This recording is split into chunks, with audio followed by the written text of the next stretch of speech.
Hey everybody, I'm back from my trip now and I have some new videos that I'm going to be working on for you. Unfortunately, it seems that I got sick while I was away, as you can probably hear a little bit. So it's going to be kind of difficult to record some new stuff. I'm going to be working on stuff that I already have recorded, like Baraska and a few other stories. And maybe I'll try to find a story where the main character's sick or something. But yeah, I'm hoping the congestion passes soon so I can record some new stuff for you all. The trip was really fun. Went down to Florida and South Carolina. I got to see a East Coast beach for the first time, and that was real nice. I think the West Coast beaches, like Oregon beaches, are prettier. They have more to look at. I think the scenery is a lot nicer, but the East Coast beaches are definitely nicer to relax at and just like go for a day. How has your week been? I haven't really been as active in the community lately, just while I've been on my trip and stuff, so I'm looking forward to chatting with you all and seeing what's new. And while I'm working on the other stuff, I wanted to post another compilation for you all. And this one is a collection of stories about something trying to get into your house, or like home invasion stories, or ones where the character's trapped inside.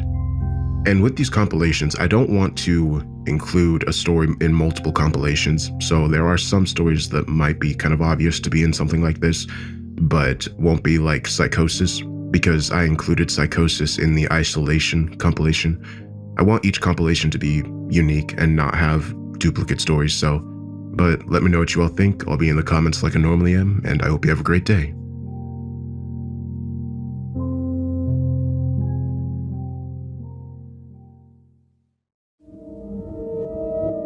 I've been a 911 dispatcher for about 3 years now. I don't know how my life eventually led me to work in this field, but somehow it happened. As you can probably imagine, it is not the best job to have. The pay is not great at all, and it is definitely not worth the emotional roller coaster that comes with it. I cannot tell you how many sleepless nights I've had due to what I hear on the other line. Most of my calls aren't too bad, mostly minor domestic disputes and armed robbery reports. But on rare occasions, I would get a disturbing call describing a murder scene or something along those lines. The calls with kids were also some of the worst, but one call sticks out, and it happened only a few weeks ago. I live in a decently small town, so crime is not a big issue, but I guess that is why whenever I get a call about a murder or grisly crime, it hits worse emotionally. All calls get to me, but not as much as the serious ones do. I'm not saying only some are serious and some aren't, but you get the point. A few nights ago, I got a call at about 11:30 p.m. I don't usually work overnight, but one of my coworkers was out sick, so I volunteered for a double shift, as my boss would pay me overtime if I did so. I'm just sitting at my desk, daydreaming about whatever, when I get the call. I brace myself and answer. And this is what was said. 911, what is your emergency? God, please help me! Please stop her! I was caught completely off guard by the caller's panicked voice and immediately put on edge. I knew already this was not routine, and I immediately tried to calm him down so I could find out where he was and send police, fire, or EMTs to his location. Sir, calm down. I need you to tell me where you are. It's 62 Yorker Street. Please send somebody. I have an intruder and she's trying to kill me. Yorker Street was near the edge of town, so it would take police at least 10 minutes to get there. I had to get enough information out of the caller to inform the traveling officers about what they would be dealing with if things escalated. Police are on their way. Are you hurt? No, but she wants to hurt me. She's destroying everything in the house and she's screaming her head off. Through the phone, I could hear the muffled screams of a girl. It was now apparent that the intruder was inside the house. Is there anyone else in the house besides yourself and the intruder? No, I was alone before she broke in. Okay, I need you to listen to me carefully. Lock yourself inside a room and hide. Stay on the line with me. I'm already locked inside the bedroom and hiding under the bed. Okay, good. Tell me what happened. I don't know. I woke up and heard things rattling in the living room. I got up and investigated, and there was a girl standing there, fiddling with one of the cabinets. I tried to quietly return to my room and call for help, but as soon as I moved, she noticed me. When she saw me, she started screaming so loud and charged at me. I sprinted back to my room and slammed the door shut, then I locked it. Is she near your room? No, I don't think so. We both then hear a loud bang, and the man gives out a fearful cry. Oh God, she's pounding on the door. Through the door, I could hear the rhythmic thumps on wood. Now I knew the situation was becoming dire. Most intruders, if caught by the house's occupants, will usually try and flee. This intruder has not left after being seen. She was now trying to kill. Please tell the police to hurry. I think she's about to break down the door. They're on their way. They will be there soon. I prayed they would be. Can you describe the girl for me? Yeah, I can try to. Already I was panicking for the caller. I couldn't have imagined how frightening the whole situation would be, but the description the caller gave me was bone-chilling. She looks like a child. She's not an adult. That I know for sure. She looked to be at least 7 or 8 years old.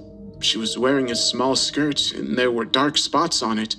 Her hair was dark, about shoulder length or so. Her neck was messed up. Her head was just hanging from her neck. Both her eyes, my God, her eyes were missing. There was no light. The sockets looked empty. I was becoming more and more horrified the more he described her. This was no longer your typical burglar. No little girl breaks into homes in the middle of the night with intent to kill. The little girl didn't even sound human, not by how the caller was describing her. 5 minutes had passed, and I prayed the police would get there soon. The man was crying at this point, and he was growing more and more panicked with every passing second. Do you know why this girl could have broken into your home? I don't know. He then stopped for a few seconds before continuing. She stopped banging on the door. I listened, and there was nothing. No noise other than the caller's panicked breaths. Okay, stay very quiet for me. Stay where you are. Okay. If it sounds like she's leaving your house, please tell me. Well, now that you mention it, this isn't my house. Wait, excuse me? This... He didn't even get to finish what he was going to say. As soon as he spoke, I heard a massive crash and the man yelled. I heard the ear-splitting screams of the man and the intruder. Then the line went dead. I sat at my desk, frozen and silent for a good few minutes. Then I broke down, and one of my fellow dispatchers, who had heard my conversation while sitting at his desk, immediately came over and comforted me. I told him what had just happened, and his face went white as snow. He was horrified. He must be thankful, however, that he didn't have to hear it firsthand. The police arrived a very short time later. I wanted to find out what was going on as soon as I could.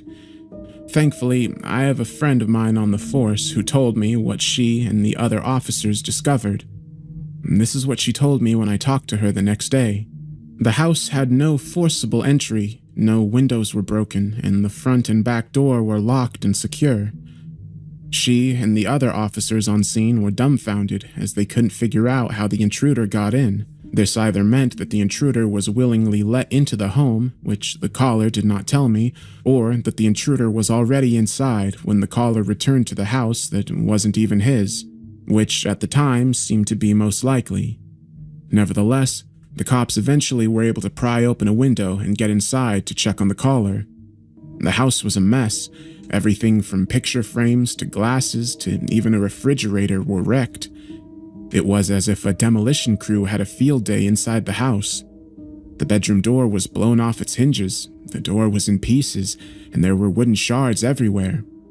If the cops weren't already creeped out at this point, they were just beginning to be. My friend told me that a linebacker couldn't have caused that much damage to the door in one blow, let alone a little girl. She was already on edge, but it got much, much worse when they eventually found the caller. The man was found in the bathroom, connected to the bedroom he was hiding in. It was gruesome. His blood was everywhere, most of it flowing from a gaping hole in his abdominal region. Some of it, however, was on the walls of the bedroom and ceiling. His eyes were also missing. My friend said a couple of police officers passed out or vomited from sheer shock after looking at the grisly atrocity that happened to the man. I was already horrified by what I heard. The man had died a very violent death, and this intruder was still out there. But my friend then told me something that made this case more bone-chilling than it already was. While looking around the house, one of the officers found an out-of-place wall near the kitchen. The wall looked to be artificial. It was connected by another wall, but it was only about 4 feet high and seemed to serve no purpose. It almost looked like a barrier to the kitchen, though there was an opening right next to it. The officer knocked on it lightly. Not only was it hollow, but when the officer knocked, a small hole opened up. He knocked on it very lightly, but the wall was so weak that it was enough force to actually penetrate it. He shined a flashlight inside and saw a blanket on the ground, but what caught his attention wasn't the blanket itself, rather the lump underneath it. He called for the other officers to come over to him, and they broke through the rest of the wall. They inspected the blanket, and one of the officers lightly lifted it off the lump. What they found was almost as disturbing as the dead caller. It was the dead body of a young girl. They immediately closed off the area, and crime scene technicians came and investigated.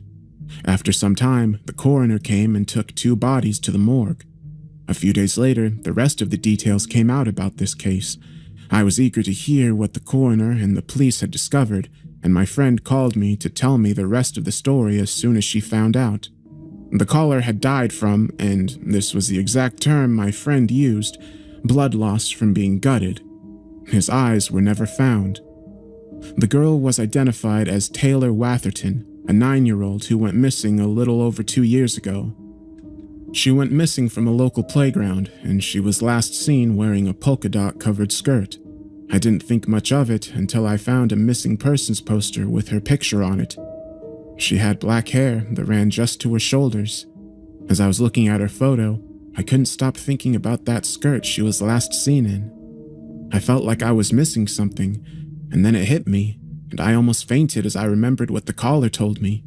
She was wearing a small skirt, and there were dark spots on it. Her hair was dark, about shoulder length or so. Apparently, the coroner determined that she had been dead for not that long at all. According to him, she appeared to be dead for no longer than a month. While the cause of death could not be determined exactly, her neck was broken, and it wasn't post-mortem. I told my friend when I originally talked to her that the caller said the house wasn't his. She did some digging and reported back to me around the same time the rest of the details were released. The house belonged to a man named Travis Quinsley, who had recently been reported missing. He had apparently told his family he was going on a trip to Canada, as he had a few friends that lived up there and that they were going to have a guy week. However, he didn't return when he was supposed to.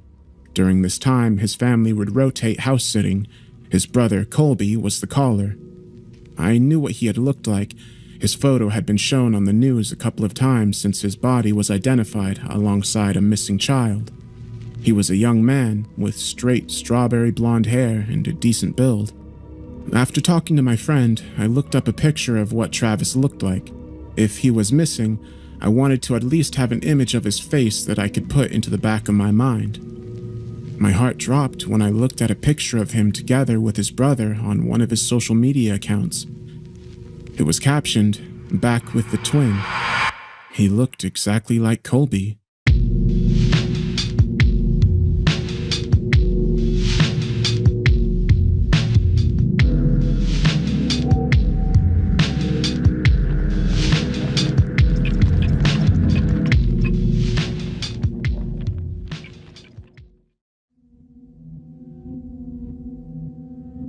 Craig just wanted to watch some TV before bed. A simple thing to ask for, really, but could he find the remote? Of course not.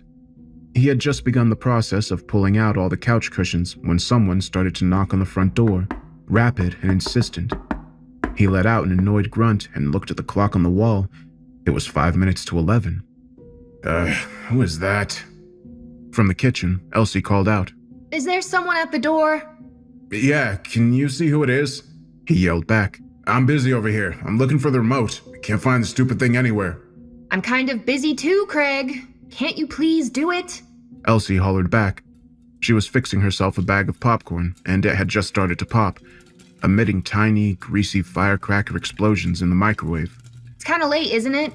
Don't open the door unless you know who it is. He growled and stomped over to the door, a storm cloud brewing over his head. Who is it? Craig was answered by more brisk rapping. His lip curled. and he peeked through the door hole with a surly "what do you want" poised on the tip of his tongue. The words crumbled in his mouth. It was Mandy McTavish, the next-door neighbor's 7-year-old daughter.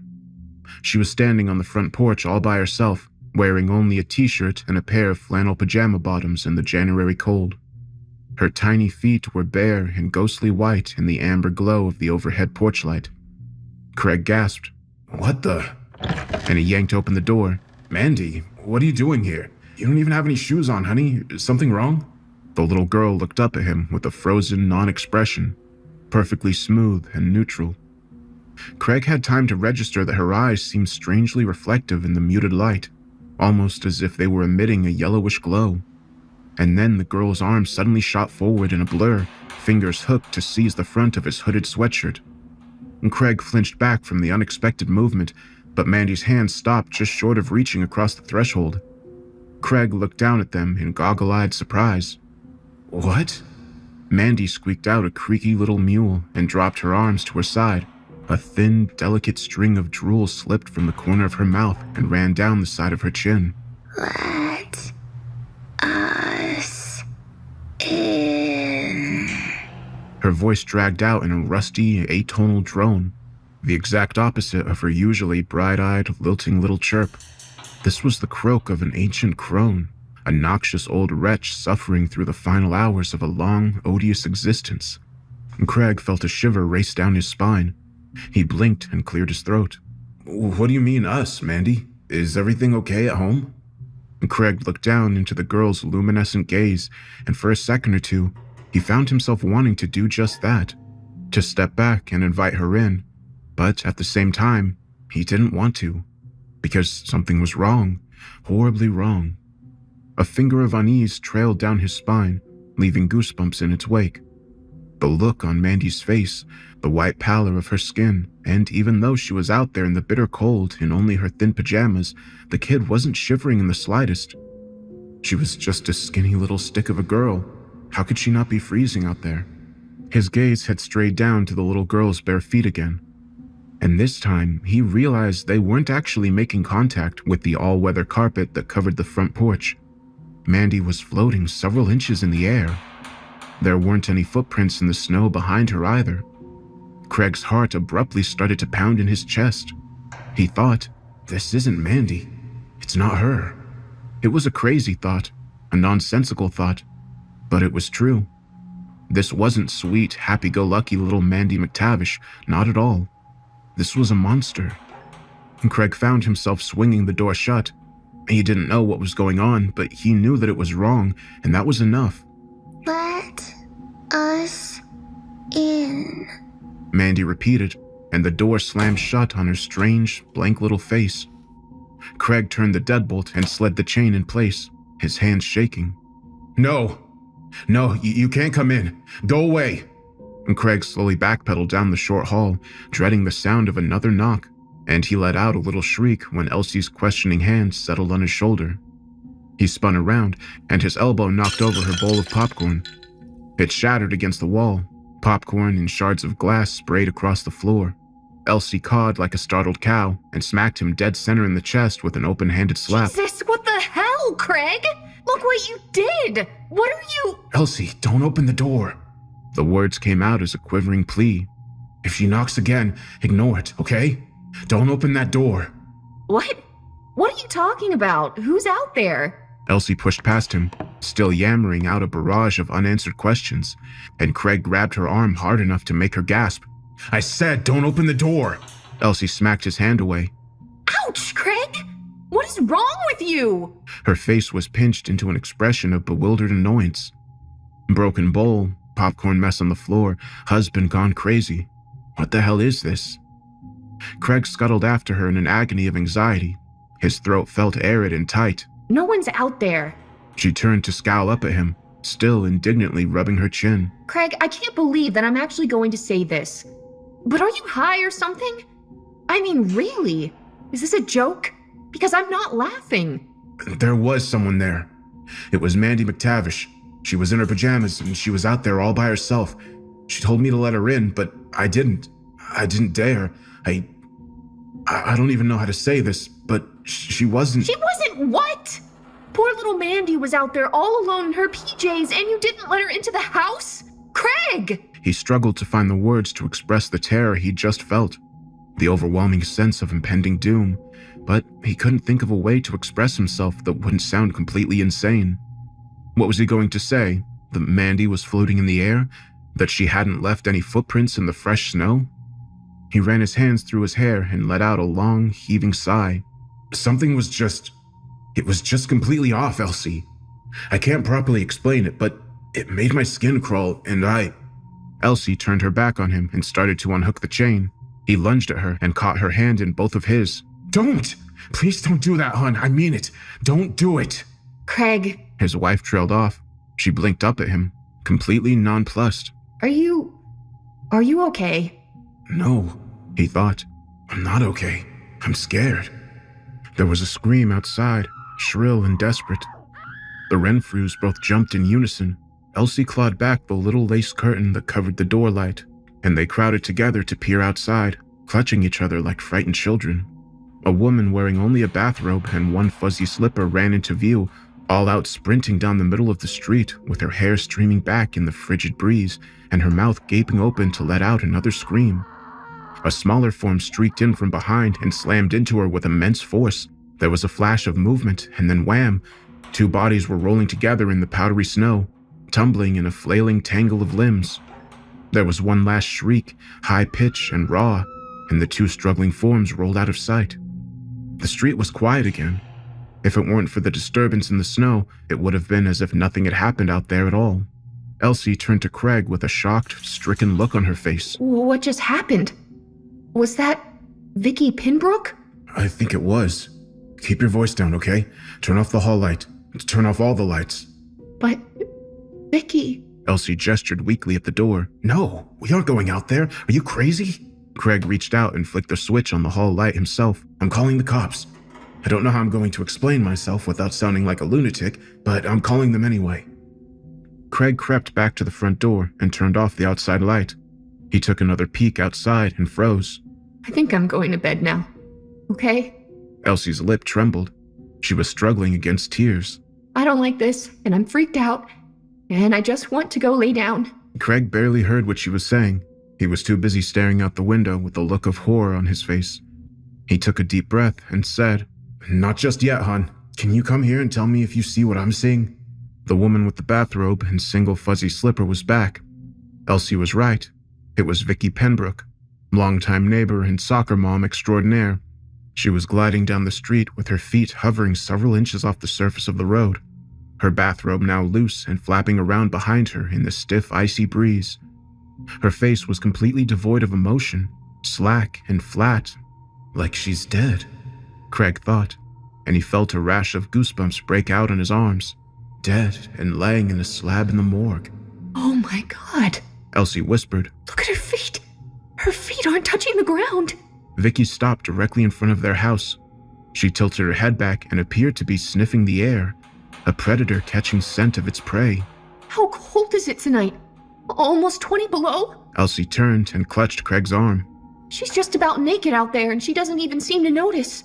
Vicky revolved in midair to face the house. Even though Craig and Elsie were crouched down in the dark, he was sure she was looking directly at them. Craig hissed, Get away from the door! And he grabbed his wife by the waist to haul her into the deeper shadows of the hallway. Vicky floated smoothly up to their front porch and ascended the steps. Her face was still and serene as a statue. Vicky levitated across the porch in that surreal, dreamlike manner and stopped in front of the door, still sniffing delicately at the air. Vicky's eyes were glowing a dull, silky shade of yellow. She started to knock on the door, the rhythm rapid and insistent. Craig pulled Elsie close, and they huddled together against the wall. Let us in. Vicky called out. She spoke in the same dead, dragging rasp as Mandy McTavish, the rattle of dead leaves in a frozen gutter. What's wrong with her? Elsie whispered. Her eyes were very wide and wet. Craig, I'm scared. This is freaking me out. Me too. Don't listen to her. Come on. He led his wife back into the living room, stepping gingerly through the mess of broken glass and popcorn on the floor. He sat her down on the couch and grabbed his cell phone off the table. It was time to call the cops. There was a long moment of silence on the other end, a loud click, and then the mindless, one-tone busy signal. Like hell? Really? I call 911, I can't even get an automated message on the line? Vicky finally stopped rapping on the front door, and the silence that came after was unsettling. They looked at each other with the same troubling question in their eyes. What do we do now? Maybe we should make a run for one of the cars. Elsie was picking nervously at her pajama pants, harvesting invisible lint with pecking fingers. Jump in and peel out of here. Should we risk it? I don't know about that. I don't think we should. Whatever tackled Vicky out on the street, it was fast. Craig hesitated and added, I'm not completely sure, but I think it was Mandy that jumped on her. I mean, it was all over so quick, I hardly even saw what happened, but I'm pretty sure it was her. So we just sit here and... what? Wait? Elsie clutched her hands together in her lap and squirmed. I don't want to stay here. I don't feel safe. What if they try to break in? I don't think they can break in. We have to let them in. I had the door wide open when Mandy was on the porch and she tried to grab me, but she couldn't seem to reach past the doorway. I think we're safe here. Out there, though. He sat down on the couch beside his wife and put his arm around her. She curled into him and grabbed his hand. Her palm was hot and sweaty. What's wrong with them? I don't understand this. I mean, it's like they're turned into... Elsie trailed off. She didn't need to finish. Craig knew what she was trying to say. The idea was ludicrous, of course. Vampires weren't real. They were purely a figment of imagination, the stuff of bad novels and even worse movies. But people can't float around through the air, can they? People can't. Try the police again. Elsie demanded. Keep trying. He tried again and shook his head. Still can't get through. Elsie tensed. She held up a finger and said, Shh. Do you hear that? Craig held his breath and listened. After a moment, he heard it too. Faint but clear. The hectic, hysterical wailing of multiple sirens in the distance.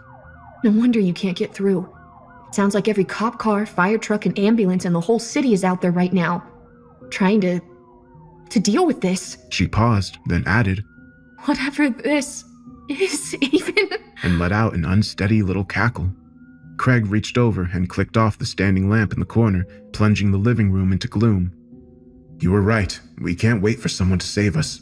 We need to get out of here. We'll just sit here and be quiet and wait for a little while. If the coast looks clear later on, we'll make a run for one of the cars and get out of here. Elsie's reply was interrupted by a volley of muffled screams. They were coming from somewhere close by, no more than a few houses away. A medley of terrified shrieks echoed and rebounded down the empty street. Wordless cries of horror and agony. Craig put his arms around his wife and they hugged each other, both of them clamping down hard against screams of their own. A man's voice rose above the din. Keep away from me! Stay back! I've got a gun! I've got a... There was a loud gunshot, and the man's hysterics suddenly cut off mid-wail. In the thick silence that followed, the only sound to be heard at 19 Chestnut Street were the wind moaning across the leaves and the Renfrew's own ragged, shallow breathing. They let them in, Craig whispered. They shouldn't have let them in. He pulled Elsie a little closer. They cringed in the dark and clutched each other as chaos laid waste to the world outside the walls of their home. Shortly after midnight, the Renfrews decided to sequester themselves upstairs in their bedroom. They barricaded the door with Elsie's heavy antique bureau. The frequent rapping at their front door was fainter now, which was a blessing, but they could still hear the occasional bout of screaming echo up and down the length of Chestnut Street. The knocking was bad, but the screams were much, much worse. Craig was watching the street below from the bedroom window. He'd seen far more than he really cared to see. By this point, some kind of fatalistic, morbid curiosity was compelling him to continue watching. The street was slowly filling with people dressed for bed in their pajamas, wrapped in bath towels, and sometimes even completely naked out in the frigid cold. They were all people from the neighborhood, familiar faces. They came in twos and threes, sometimes alone, sometimes in small groups, and their feet never touched the ground. They knocked on doors, and occasionally someone would let them in. Their numbers steadily grew larger. The glow of approaching headlights lit up the street, and a weathered-looking Jeep Cherokee slowed to turn into the driveway of the house directly across from the Renfrews, its back end fishtailing a bit on the fresh snow. Craig's breath caught in his throat. The guy across the street just came back home from work. He just pulled into his driveway. Elsie poked an arm out from underneath the comforter and waved her hand dismissively. They're going to get him. She murmured, and she pulled her arm back under her protective, quilted shield. Just like they probably got Darren. You don't know that. Craig snapped. Just because he's not answering his phone, it doesn't mean that he... Craig trailed off. What? Then he let them in? Maybe he wasn't inside when it started. Did you think of that? He could have been out on the town with his roommates. He's in college, Craig. They're always going out. They don't care if it's a Tuesday night. Shh, he's getting out. Craig pressed his forehead to the glass and held his breath. The neighbor across the street was a stocky, surly-looking guy with a shaved head. And Craig had never actually spoken to the man in the entire 9 years he had been living on Chestnut Street. All he knew about the guy was that he appeared to work a steady afternoon shift. He lived alone, and he was fond of spending his Sunday afternoons blaring classic rock while detailing his Jeep in the driveway. Elsie was right. Outside of his house, he would be helpless, easy prey. They would get him. Craig wished there was some way he could warn him, but he couldn't think of a way to do it and still manage to remain unnoticed. All he could do was watch it happen. Mr. Jeep heaved himself out of his vehicle with his lunch bag in hand and stomped up to his front step, kicking up the snow in spiteful little puffs as he went. He paused on the first step and turned to look behind him, his expression changing from his usual stony belligerence to one of shock and surprise. He muttered something in a puff of vapor and took a few hesitant steps forward, his cluster of keys dangling loose and forgotten in hand. Mr. Jeep's eyes went wide and he stopped dead in his tracks. He dropped his lunch bag and whirled around to run for his door, but it was too late. They came for him, 5 streaks of blurred movement darting in from every direction. They slammed into the man and threw him to his driveway with bone-crushing force. In a blink of an eye, he was covered in a blanket of bodies, a pride of starving lions in sweatpants and nightgowns. The fiends tore off Mr. Jeep's coat and shredded his work uniform with scrabbling hands, throwing ragged flaps of blue cloth to swirl and flap away in the wind. Oh, Jesus, Craig moaned. They got him. The attackers pressed their faces into the man's exposed flesh, and he screamed in agony. It was over in seconds. They levitated away from the crumpled body like a video run in reverse, and they all glided off without looking back at their victim.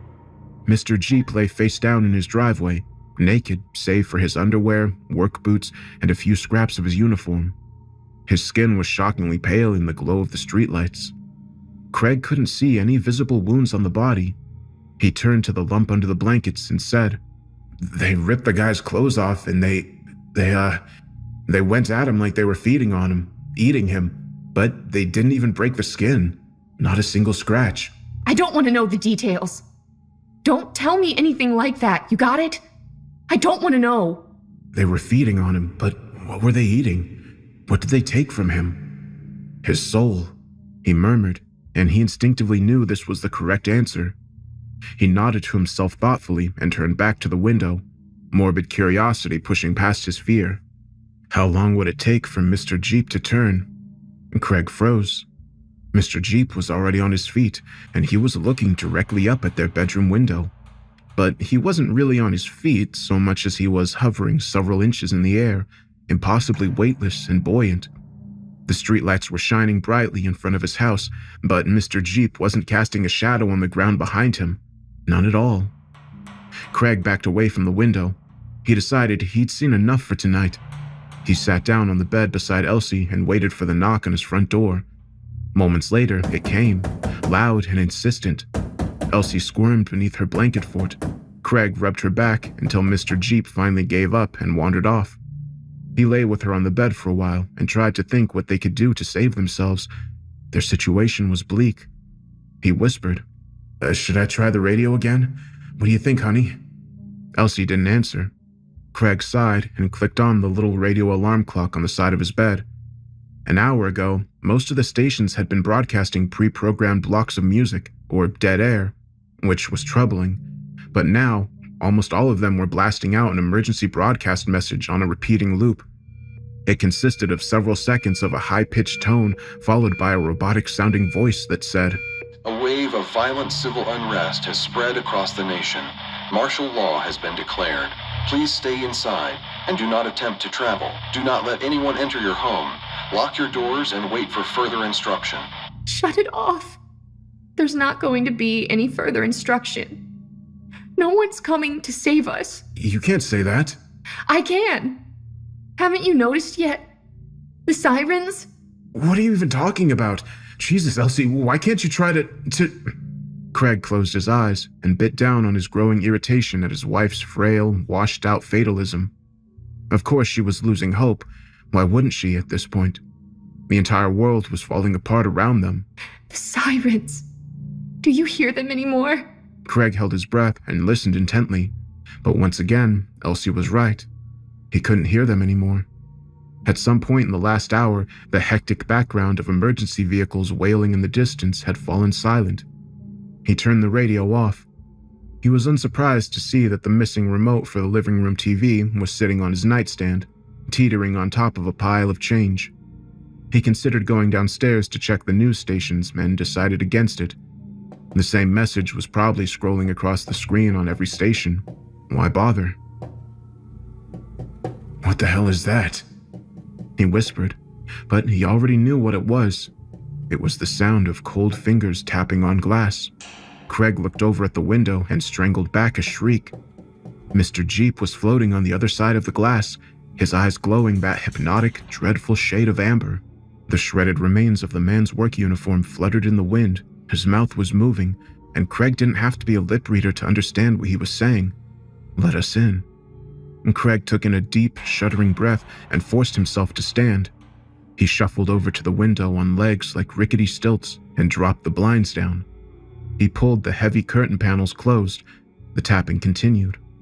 Craig stumbled back to bed and joined Elsie under the covers. They curled together in the hot, close darkness of their blanket cave and waited to see what dawn might bring. The night lasted an eternity, echoing with the sounds of a world sliding into ruin. There was a squeal of spinning tires and the jagged tinkle of breaking glass, hysterical shrieking and futile pleas for mercy. Just before dawn, the sound of horror and strife came to an abrupt end, and the shell-shocked Renfrews both fell into a light, troubled slumber. Elsie opened her eyes just before 10 in the morning and nudged her husband awake with a soft tap of her elbow. He flinched and briefly struggled against their cocoon of blankets. Elsie shushed him with a finger to his lips. She peeled back the blankets and said, I really have to pee. "Me too. We'll go together." They crept out of their bedroom and tiptoed down the hall to the bathroom, both of them skittish as wild horses after being barricaded upstairs for so many hours. Craig stood watch at the door while Elsie took care of business, his feet shuffling around in an urgent little gotta pee dance. He heard Elsie stifle a giggle behind him, and he found himself smiling a little too. In the light of the day, it was almost possible to convince himself that the horrors of the previous evening were just a dream. It had to be a dream. The sun was shining, wasn't it? They came downstairs with Craig in the lead, an aluminum baseball bat cocked over his shoulder. Elsie followed close behind with a letter opener clutched in her hand. They did a quick sweep of the main floor, both of them flinching every time they rounded a corner, but they were still alone in the house. Craig nodded his head towards the big double windows in the living room. "Let's have a look outside. Maybe it'll be okay." He tried not to wince at how insane that sounded. Of course it wasn't okay. Literally nothing was okay. Elsie wrinkled her nose and asked, Do you smell something burning? The odor was faint inside the house, but it was there, acrid and sharp. It wasn't the nostalgic, mellow tang of wood smoke curling into the winter air out of a neighbor's brick chimney. This was the noxious stench of a house fire. Craig flung the curtains back and inhaled sharply, his mouth dropping open in shock. "Oh, hell. Come here and look." She raised an eyebrow and asked, Do I really want to see this?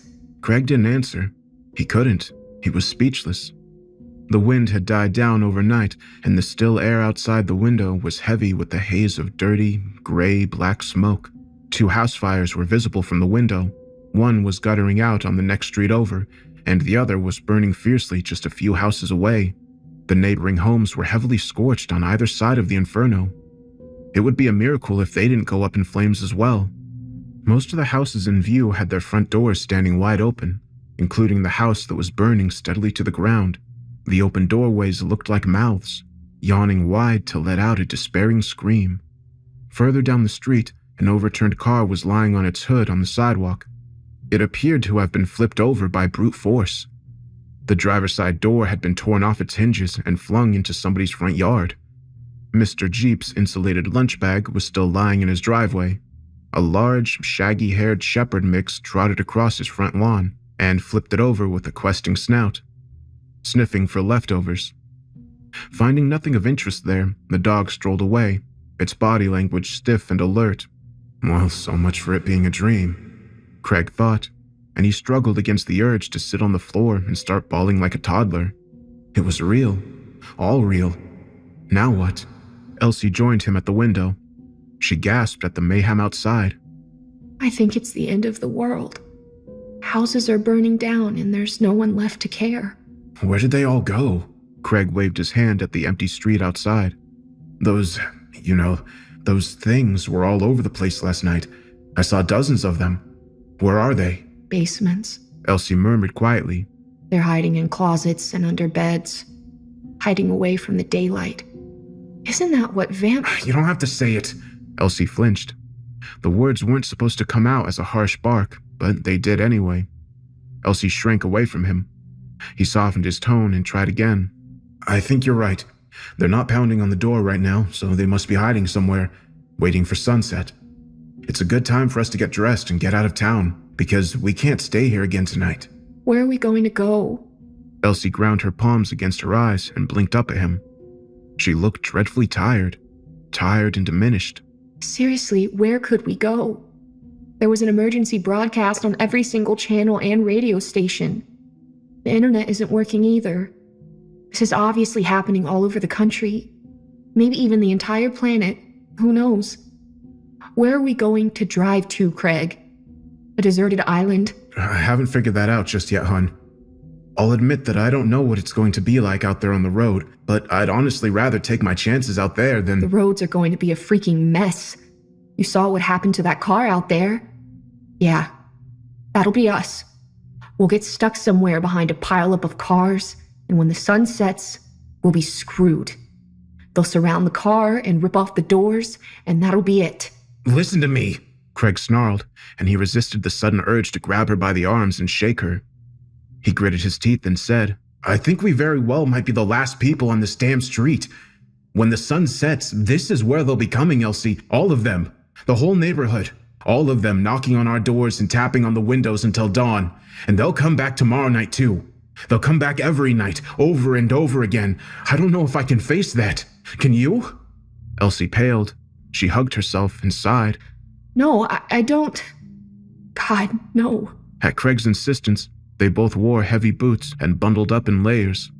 According to the thermostat outside the kitchen window, the temperature was hovering around 10 below, and if the streets were snarled in a chaotic mess of crashed and overturned vehicles, they might very well be forced to strike out on foot. He found a box and packed up a loaf of bread, some canned goods, bottles of water, and the first aid kit from the bathroom, anything he could think of that might be of practical value. The box was starting to get pretty heavy by the time he was done, but Craig was a big guy. He could probably carry it for a long time if he had to. Here's hoping that it doesn't come to that. Elsie tried to put on a brave smile, but it faltered. I'm scared to leave. I don't want to stay, but I'm scared to step outside. And Craig pulled her into a tight hug. It was like embracing a mannequin. You can do this. He breathed into her ear. I'm scared too. Who wouldn't be? He pulled a knitted wool cap down snugly over her ears. Which car are we taking, mine or yours? There was a hard lump of dread stuck in Craig's throat. Now that the time had come to abandon their rabbit hole, he felt an overwhelming urge to call it all off and stay right where they were, cowering in their own house. The street appeared to be deserted, but it wasn't safe out there. He could feel the danger in the air. It prickled the hairs on the back of his neck. Death was waiting for them on the other side of the door. Yours. You drive. He fished his key fob out of his coat pocket and thumbed the unlock button. Outside, there was a muted clunk as the door lock slid open. Craig hefted the bat. "I'll go out first," he said, and he pulled back the chain. "You ready?" Elsie pressed her lips together and nodded. "Can you carry the box?" She hefted the box and nodded again, her mouth now just a little slash beneath her nose. Craig took a deep breath.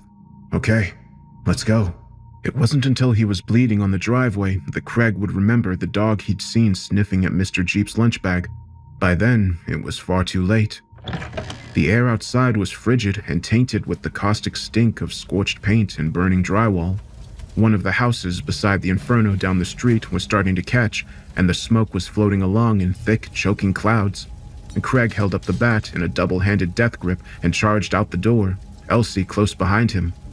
He started to skirt around Elsie's little Fiat, and a large, shaggy dog suddenly burst out from between the Fiat and Craig's Volkswagen sedan, growling low in its throat. It was Lion, the McTavish's 5-year-old chow. Mandy had absolutely adored him.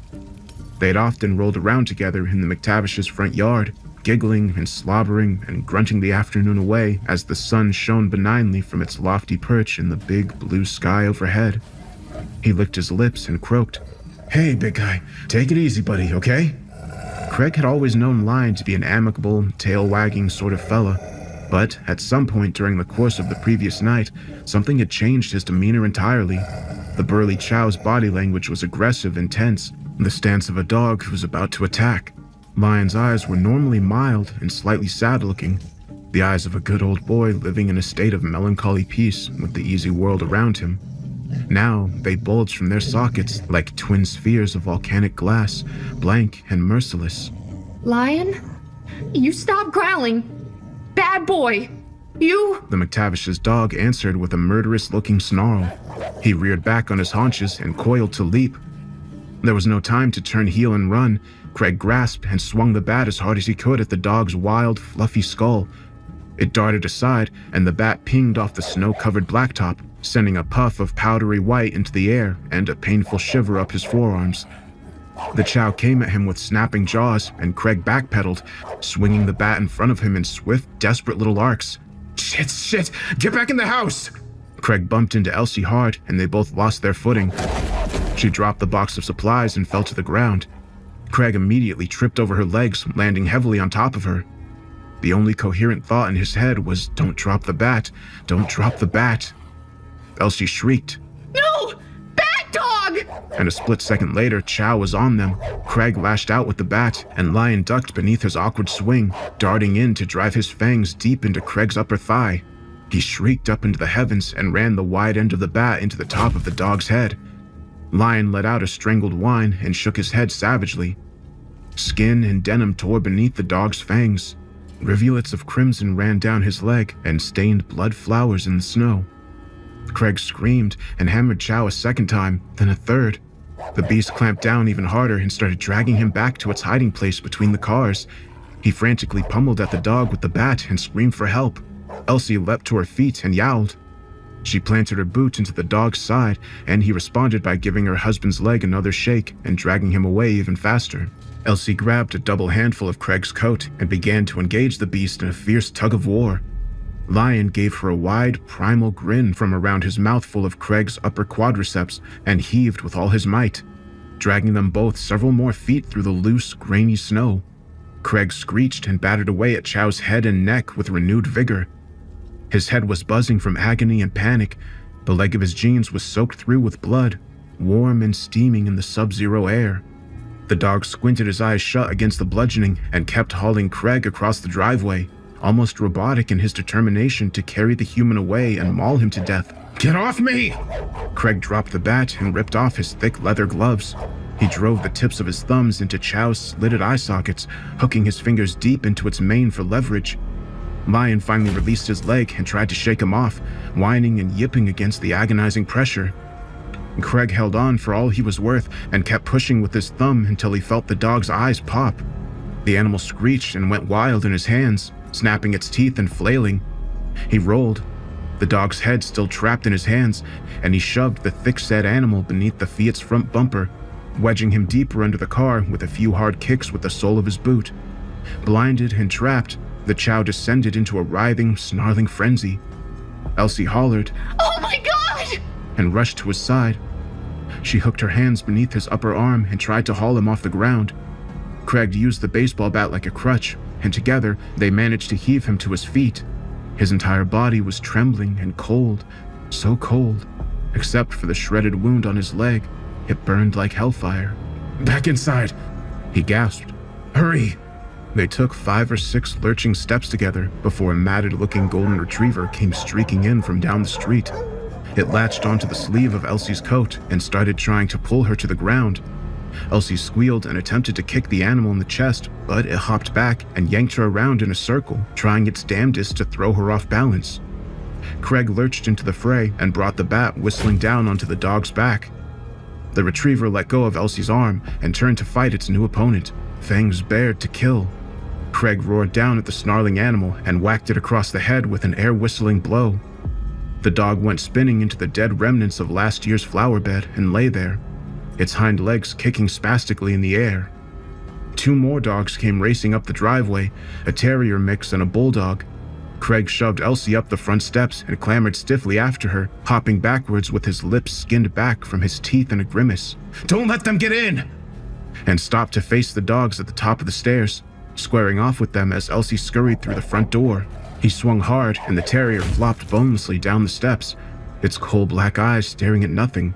The bulldog, however, was made of sterner stuff. It stubbornly advanced against the whirling swings of the baseball bat and backed Craig across the width of the porch, tirelessly hunting for an opening. The bat felt like it weighed 50 pounds. Craig's arms were starting to feel like old rubber bands, brittle and weak. The burst of terrified adrenaline was starting to give way to shock and blood loss. Elsie, get ready to open the door! Craig feinted a thrust with the business end of the bat and hollered, Now! The door swung open as the dog jumped away from the bat, and Craig launched himself backwards through the doorway. He landed and rolled into a clumsy backwards somersault. Elsie slammed the door shut, and the bulldog rammed into the other side. It scrabbled at the door with its claws, bellowing for blood. Christ! Craig moaned. His blood was leaking onto the hallway tiles. He'd never seen so much blood in his life, and certainly never his own. The bite wound was a torn-up mess of denim and mutilated flesh. Looking at it made him want to vomit. They tried to kill us! Craig's voice jittered up and down. He was shaking uncontrollably. They almost did. Honey, your leg! Elsie grabbed a scarf off the hook on the wall and knotted it tightly around his upper thigh. He winced at the pressure. We have to get these pants off and clean the wound, she said, and started tugging at his belt buckle. It'll get infected. They knew we'd try to get away, Craig whispered. His face was white as a sheet.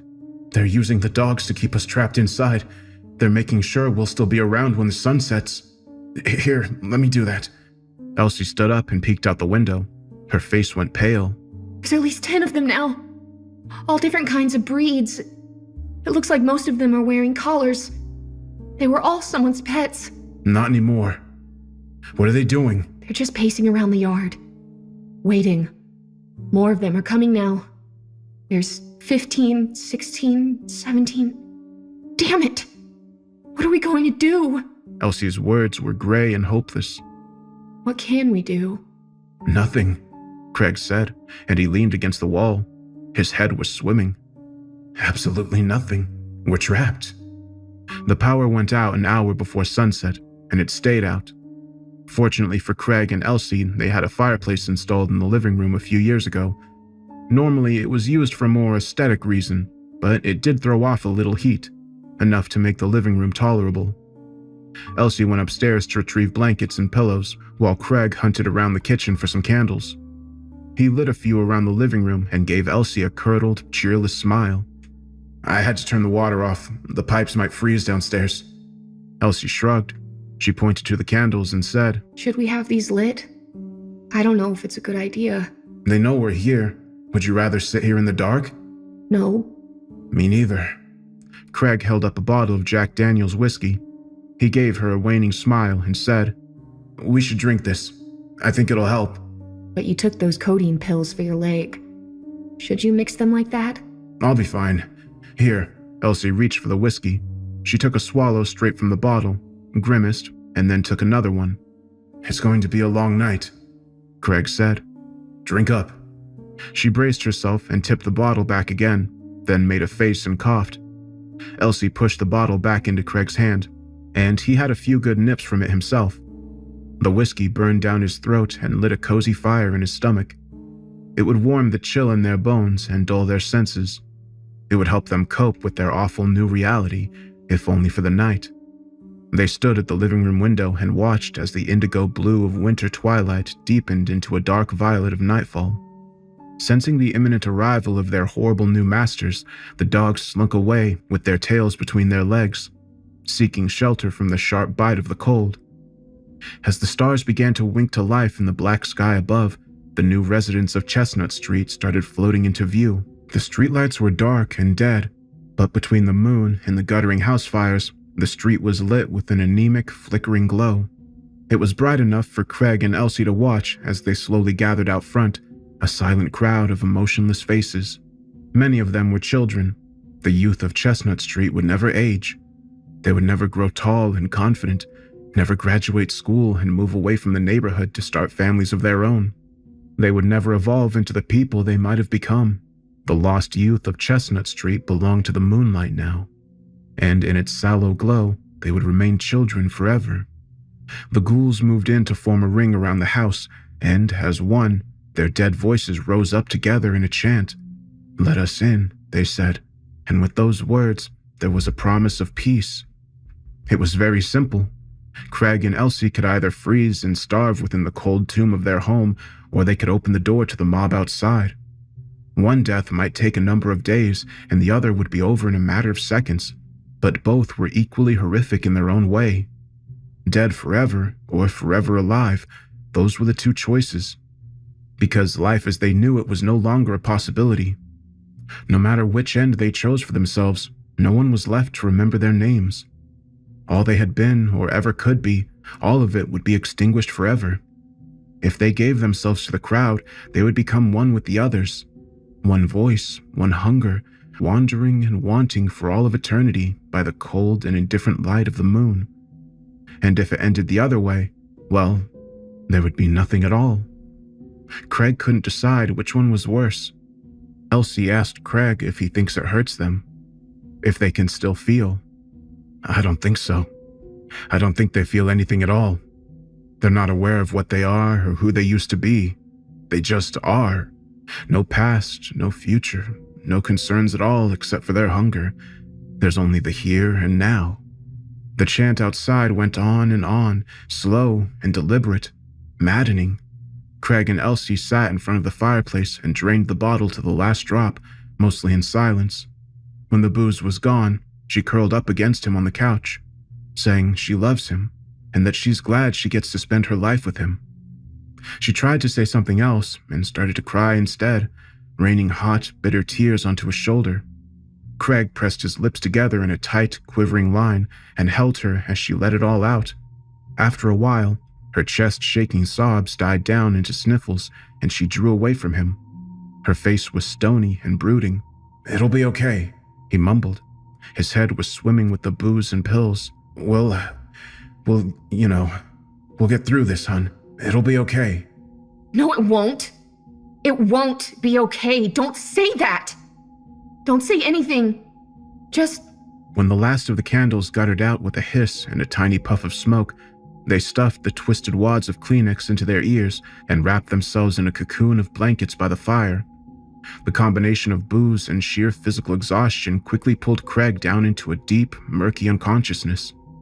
He didn't stir when Elsie carefully wriggled out of the blankets, and he slept right through her shrill, bird-like cries as she sawed into her own wrist with a filleting knife.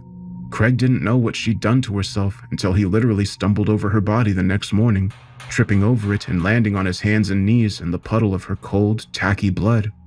He was bleary-eyed and shivering from a combination of the cold and his hangover, and for almost a full minute, he sat there in Elsie's blood, unable to believe it, incapable of believing it. But then he started to scream. The screams tore out of his throat like jagged shards of glass, and they were real, just like the blood on the floor was real. It was so horribly, unmercifully real. Craig screamed until his voice gave out. His wailing made the dogs outside perk up their ears. They looked hopefully at the house, licking their chops and tentatively wagging their tails. They were all very eager for an end of their servitude to their new masters, the things that only came out at night, the things with no smell or warmth on their bodies. The new masters commanded without words, and their will was as cold and sharp as the winter air around them. Perhaps the end would come, and the dogs would be allowed to flee. They stared at the house with hungry eyes and waited. The day passed in a haze of weeping and misery. Craig opened a bottle of vodka, and he had mostly killed it by the time sunset rolled around. He stood in the living room window and watched them gather in front of his house, a patient mob of blank faces and burning eyes. When they were finally assembled, the crowd closed in tightly, filling every window and doorway with their bodies. They demanded for Craig to open up and let them in. He was the last of Chestnut Street's former residents, the final remnant of an era gone by. Craig's world was only 2 days dead, but it was already long forgotten. The new residents of Chestnut Street weren't aware of yesterday, and they would never worry about tomorrow. There was only one measure of time in the new world, and that was now, this particular moment, and then the moment that follows directly after. The citizens of the new world were united by one burning universal desire. They would systematically root out the hiding places of the remaining survivors from the dead era, and they would wear them down with the dull, implacable logic of their 3-word chant. The new world would consume what was left of the old, night after night, week after week, until there was no trace of it left. And when the feast was over, the moon would replace the sun as the champion of the sky, and the people of Chestnut Street would wander for all eternity by its pale and cheerless glow, lost and hungry for something they would never have the capacity to understand, trapped forever in a singular, shifting instant in time. They would drift to and fro in the dark, forever unsatisfied without knowing why, united as one, but completely and utterly alone. There's only 2 possible conclusions to this story. Craig slurred at them through the window. I can use the knife, or I can let you in. Which one's worse? He stared out at them, his former neighbors, and he saw a uniformity that was strangely comforting. The moonlight world of the ghouls outside might be ruled by hunger, but it would also be free in its own way. Free from doubt, anger, humiliation, regret, guilt, or even sadness. As the whole world died, those afflictions died along with it, never to exist again. Hunger is bad, but there are things worse than hunger. My wife killed herself. I sat in her blood. That was a lot worse. Craig limped over to the front door, his breath puffing in the frigid air. He hadn't bothered to build a fire that day. And what was the point? It would be an effort wasted on a dead man. He pulled back the chain and opened the door. They were waiting for him, a dozen of them crowding the porch as the rest spilled down the steps and into the front yard. Let us in, one said. They waited for his response, eyes glittering in the dark. Craig wiped his tears away and stepped back from the doorway. Now or tomorrow, the next day or the day after that, it would eventually come down to either the knife or the crowd outside. And in the end, did it really matter anyway? No, it didn't. Not anymore. Come in. They knocked the door off the hinges and splintered the frame as they surged inside. There was a split second of terror, a flash of agony and horror, and then it was done. Craig rose from the hallway floor, and he floated out into the moonlight to join the others. It was a new world, a moonlit world, and Craig was reborn.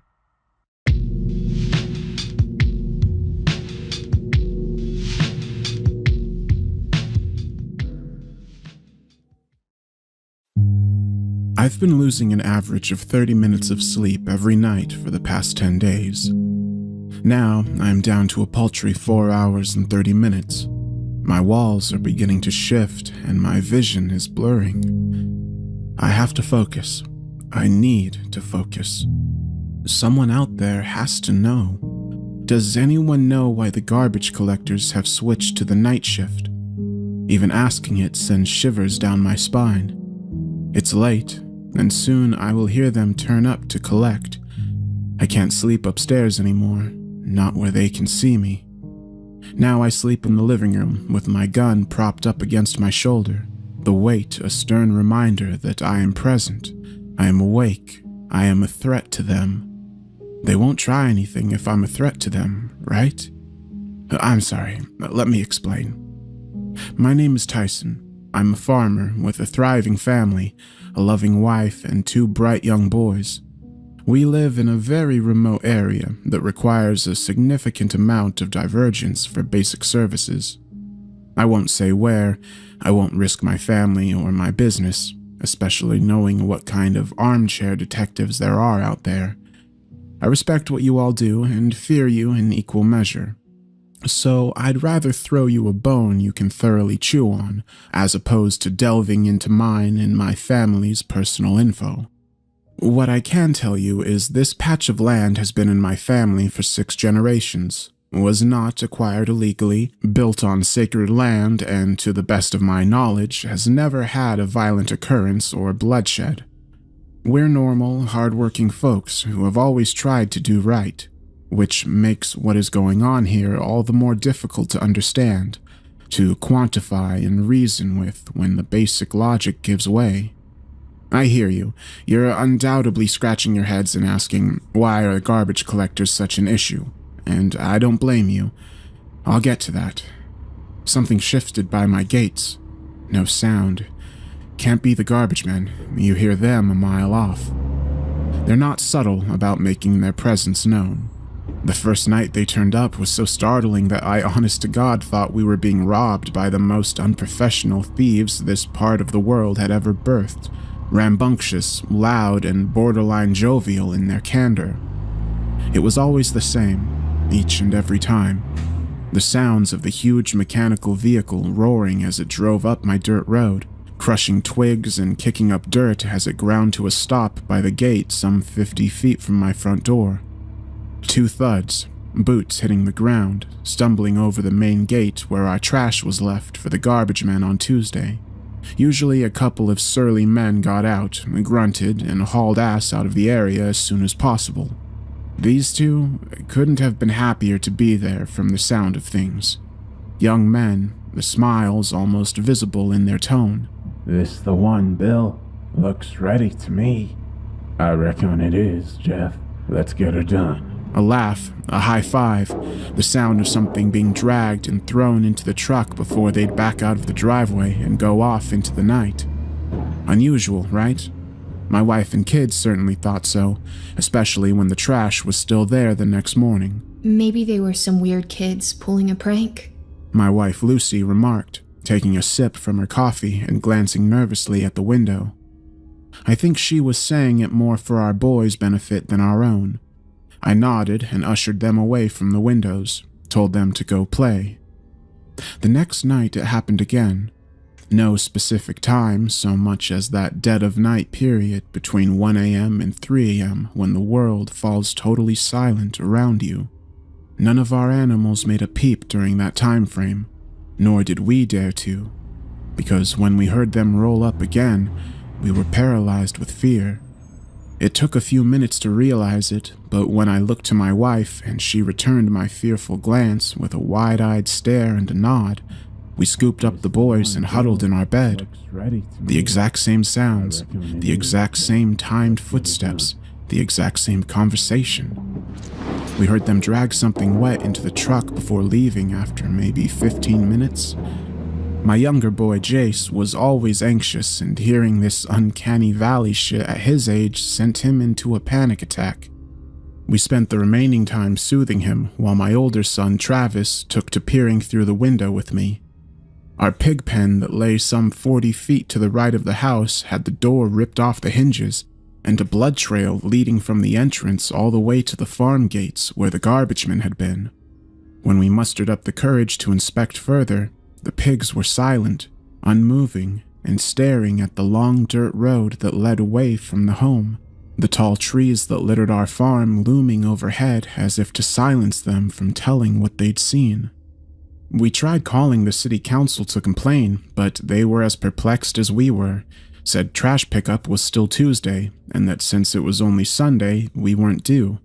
They advised we file a complaint with the police for trespassers, but that yielded absolutely nothing. In the meantime, things escalated. Night 3 brought us the same routine, same sounds. Even after we'd taken to putting a lock on the pig pen, they still took one, this time making sure to leave a small pile of viscera behind, perhaps as a warning. We elected to putting the animals in the barn and deadbolting it, hoping the pranksters would get the message and perhaps get bored. I'd ordered a CCTV camera, but with my location being so out of the way, it was going to take time to arrive, and I wasn't about to stand in my window with a camera pointed out at some weirdos. We didn't consider the consequences of this defiance. It was night 5. The boys were sleeping in our room, and like clockwork, they showed up and pulled me from what little sleep I was getting. My wife soon after. Goosebumps raised on our skin and a chill in our bones. We strained our ears against the open window, hoping to hear their frustration and subsequent decision to leave. The routine continued until Jeff spoke to Bill. The moment they opened their mouths, I knew something was horribly wrong. This the one, Bill. Looks locked to me. I reckon it is, Jeff. Let's pay him a visit.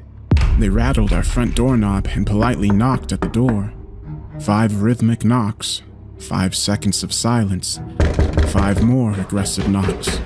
I bolted downstairs and grabbed my rifle, keeping the lights off but my aim focused on them, adrenaline pushing fear aside, if only to defend my family. I don't know who you are, but you've been coming onto my property unannounced, and I ain't standing for it no more. I pulled back on the bolt, and the sound filled the room. You got 3 seconds to turn on your heels, or I'm firing. My eyes adjusted to the front door, and in the darkness, 2 shapes stood behind my door, shrouded by the shadow of the night. They were tall, with thin legs and bizarre movements, like they were swaying in place. Those 3 seconds felt like an eternity. 1! The shadow to the front leaned forward, trying to press its face against the glass. Something was wrong. 2! It moved away and tapped the letterbox, testing if it opened up. When it did, it held it open and spoke as the second shadow stepped closer. 3 never came. Instead, I backed away out of terror and barricaded our room, unable to speak. It repeated my last words back to me. Exact same pitch, exact same tone, but something was off about it. Like hearing your own voice played back through old speakers, you sense an eeriness to it. As I'd instinctively taken steps back, however, the other one spoke. This was the first time either said anything that didn't repeat, and I swear to God, it makes my heart pound in my throat just talking about it. We have come to collect. Come outside. My legs carried my body before I could register what was going on, rushing to the bedroom and locking it. I pulled my family in close and held my head down to theirs, desperate to block out whatever ungodly sounds erupted from our front door. It took a half hour before they gave up, assumed their usual routine, and left. The sound of the tires speeding off up the road bringing some degree of relief. Until the following morning, when our nearest neighbors, the Gundersons, reported a break-in at their farm some 5 miles up the road.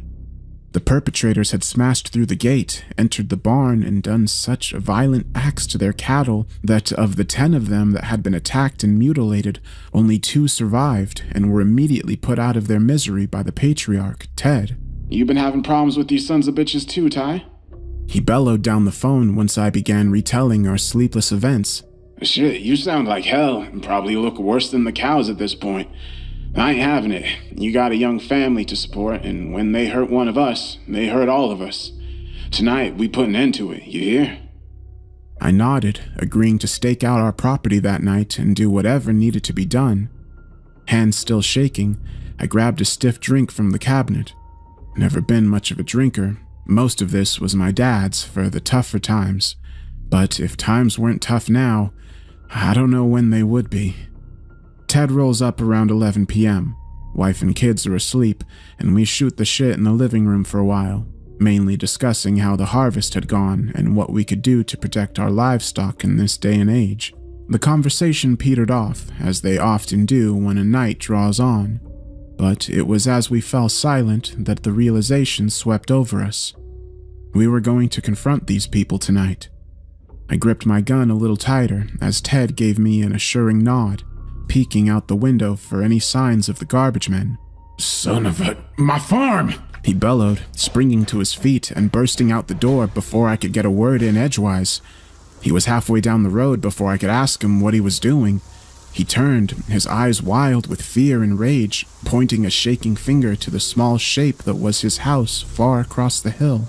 It was on fire, large pillars of smoke billowing forth as the fire danced in the light, illuminating the surrounding fields. I can't stay here while my livelihood burns away. Ty, if those bastards are behind this, well, you can bet your ass they won't last the night when I'm through with them. I'll teach them a lesson about the value of things, the things people throw away. He turned on his heel and ran to his truck, speeding off before anything more could be said. This would be the only night the garbage men don't pay us a visit.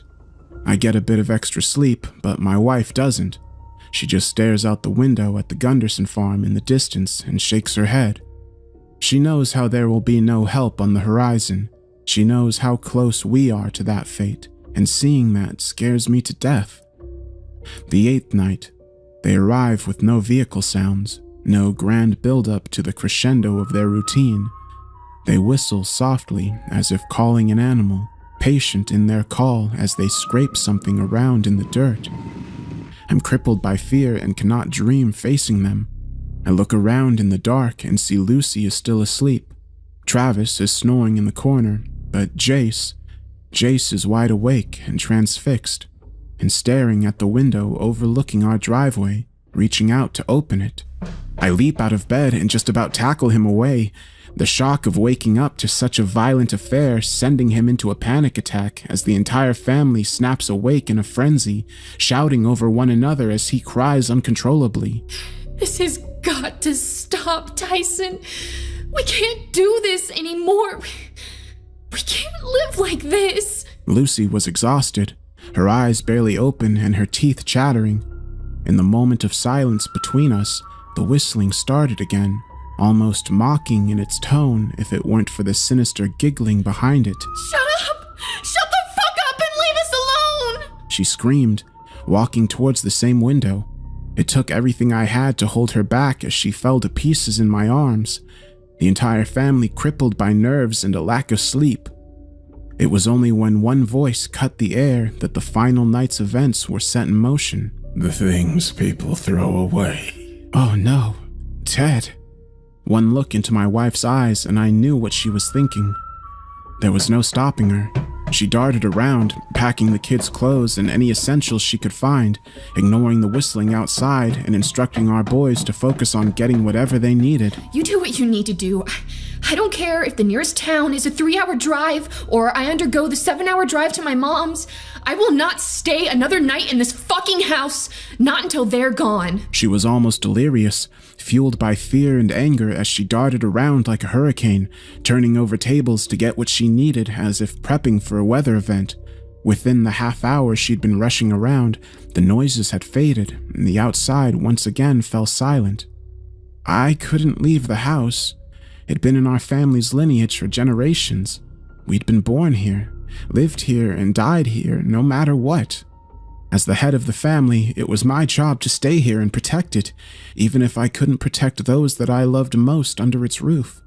She waited another hour before getting in the car and leaving, kissing me with all the passion she'd had when we first met.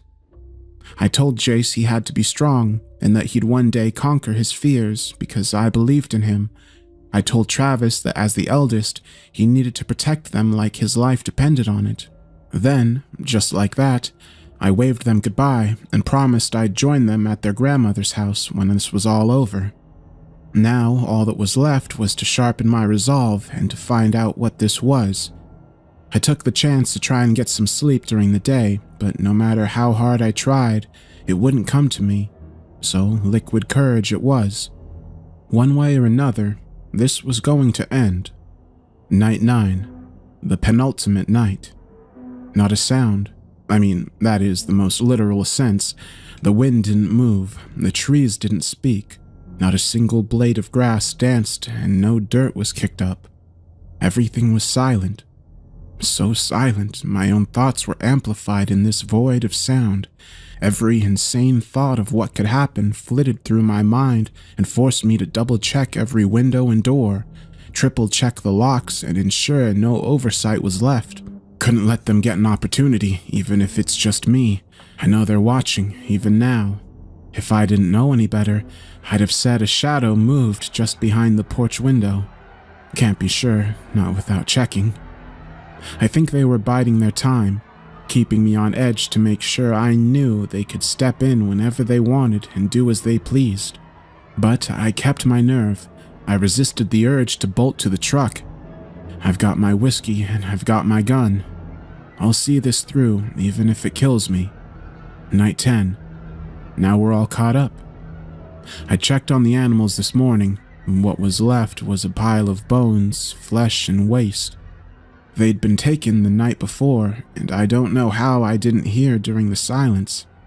There was but one horse's body left. Teeth marks riddled the torso, and the legs had been torn off. Our crops had grown fetid, decayed, and worn. Nothing in our farm would yield a damn thing anymore. My livelihood was decimated in front of my eyes. Gone. It's late now. I'm sat in my armchair with the rifle loaded and ready. My hands are shaking and my knees won't stop bouncing. I feel the dread start in my gut and worm its way through my chest before lodging in my throat and forcing every breath to be a labor of pain. They came early tonight, truck roaring and routine sounds in full swing. Only there weren't 2 sets of thuds this time. There were 6. They walked up to the porch, a shadow covering every facet of the window and door panes, not a speck of light coming through. The voices don't change their pattern. They never do. This the one, Bill. Looks ready to me. They pound their fists against the window, a dull moan emanating from the background, pained, muffled, and growing in strength. I reckon it is, Jeff. Let's get her done. Nails drag down the glass, a horrific groaning accompanying the repeated intonations of their godforsaken phrases. The things people throw away. Ted, poor Ted, smashing his head against the wall, repeating it with every sick swing. It was only when I heard the 4th voice that I finally looked out the window, perhaps on instinct. Not until they're gone. My Lucy, my sweet Lucy calling to me. I can't begin to tell you what I saw when I pulled back the curtains for just a split second, but every forbidden aspect of it burned into my brain, and it will not leave me even as I shut my eyes from the surrounding chorus of madness. My kids are now saying they've come to collect, that I must come outside. That whistle has come back. It's almost soothing. I can't bear to do this on my own. I can't live with that image of this in my skull anymore. I miss my wife. I miss my kids. I miss sleeping soundly at night. What if it is them out there? What if they're really just wanting me to get help and my own sick mind has put me in such a state that I'm here, asking you for help on something that is, at its core, truly simple? I'm going to put down the laptop and open the door. I have to know. I have to. Why did the garbage men start coming in the dead of night? Does anyone know?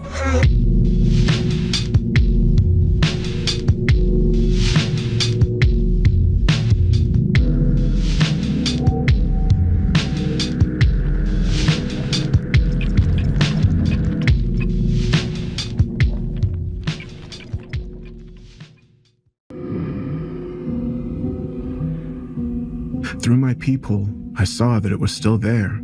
The flayed skin glistened under the dim glow of the hanging incandescent light bulb. It knew I was watching and came close until the peephole framed only its visage. The deformed faces of my neighbors stared into me, smiling. It pulls back without warning, and once more, I get a good look at it.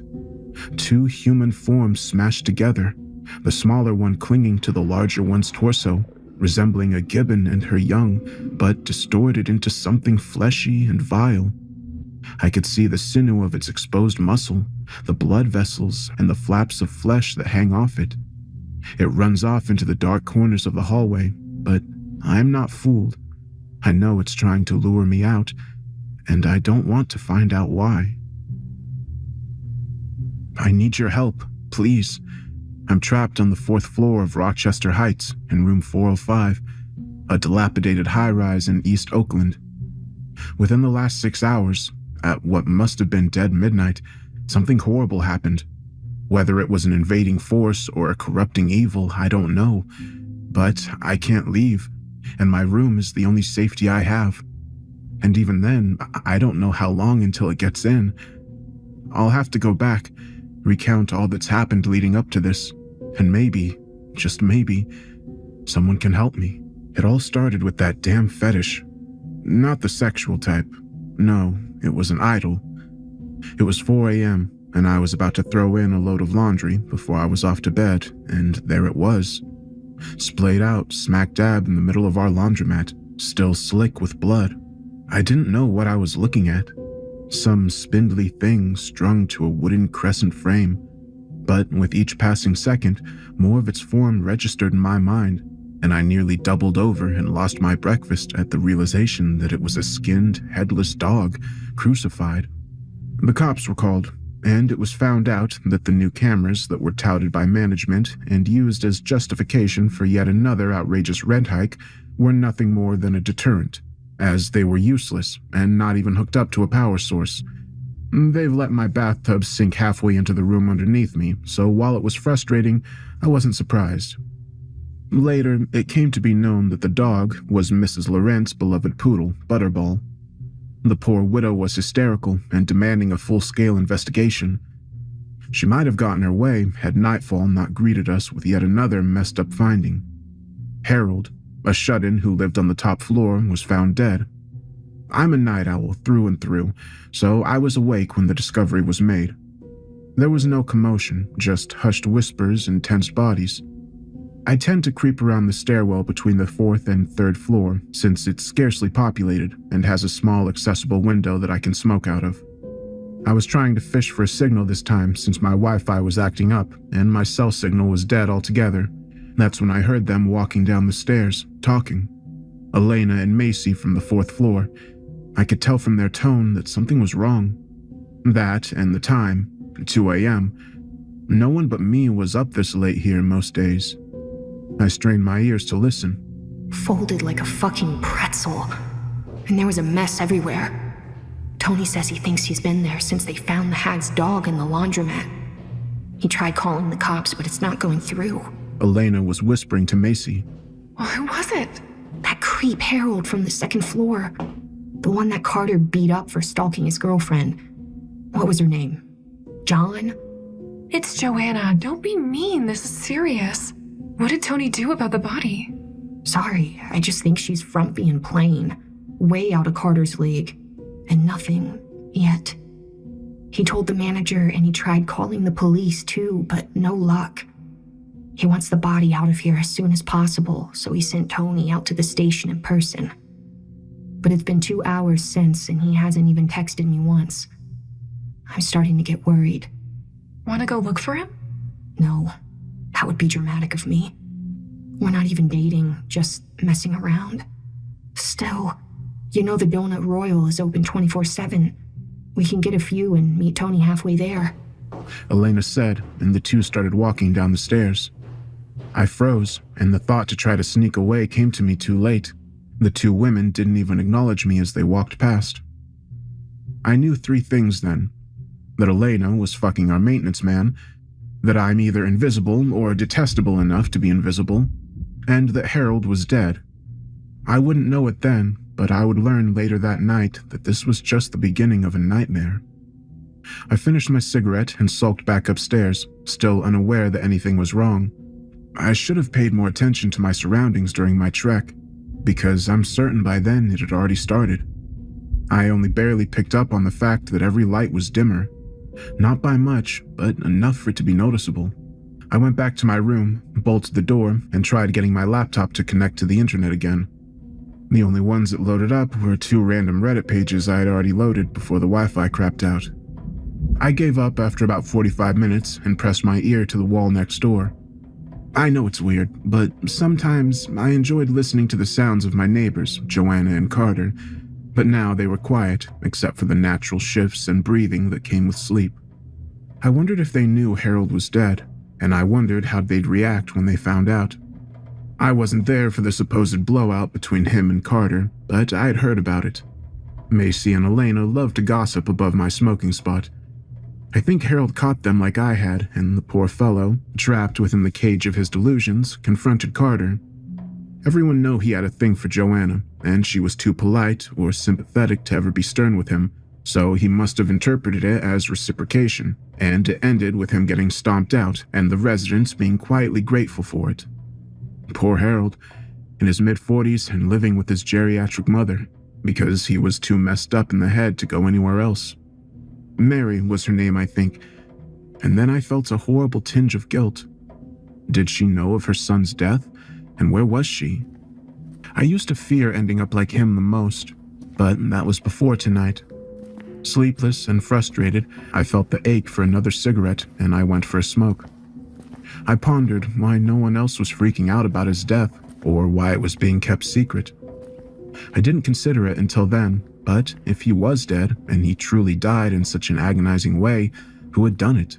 And were they still around? Cold sweat trickled down my face at the question, and I felt compelled to turn around and head back to my room. After 2 more steps, I decided to do just that, but something else was off. The hallway was darker now, much more than before, and the air was cold in a way that's hard to describe. Its bitter chill piercing straight into nerve and bone. Vertigo threatened to overcome me with each passing moment as the pervasive wrongness intensified. I couldn't define it at first, but as I kept walking, it became clear. The hallway was longer than it should have been. I froze, unable to make sense of that fact, and I scrutinized my surroundings a bit more. The ceiling was higher too, by a few feet. My mouth was dry, and I tried to swallow, but nothing could bring me back to lucidity.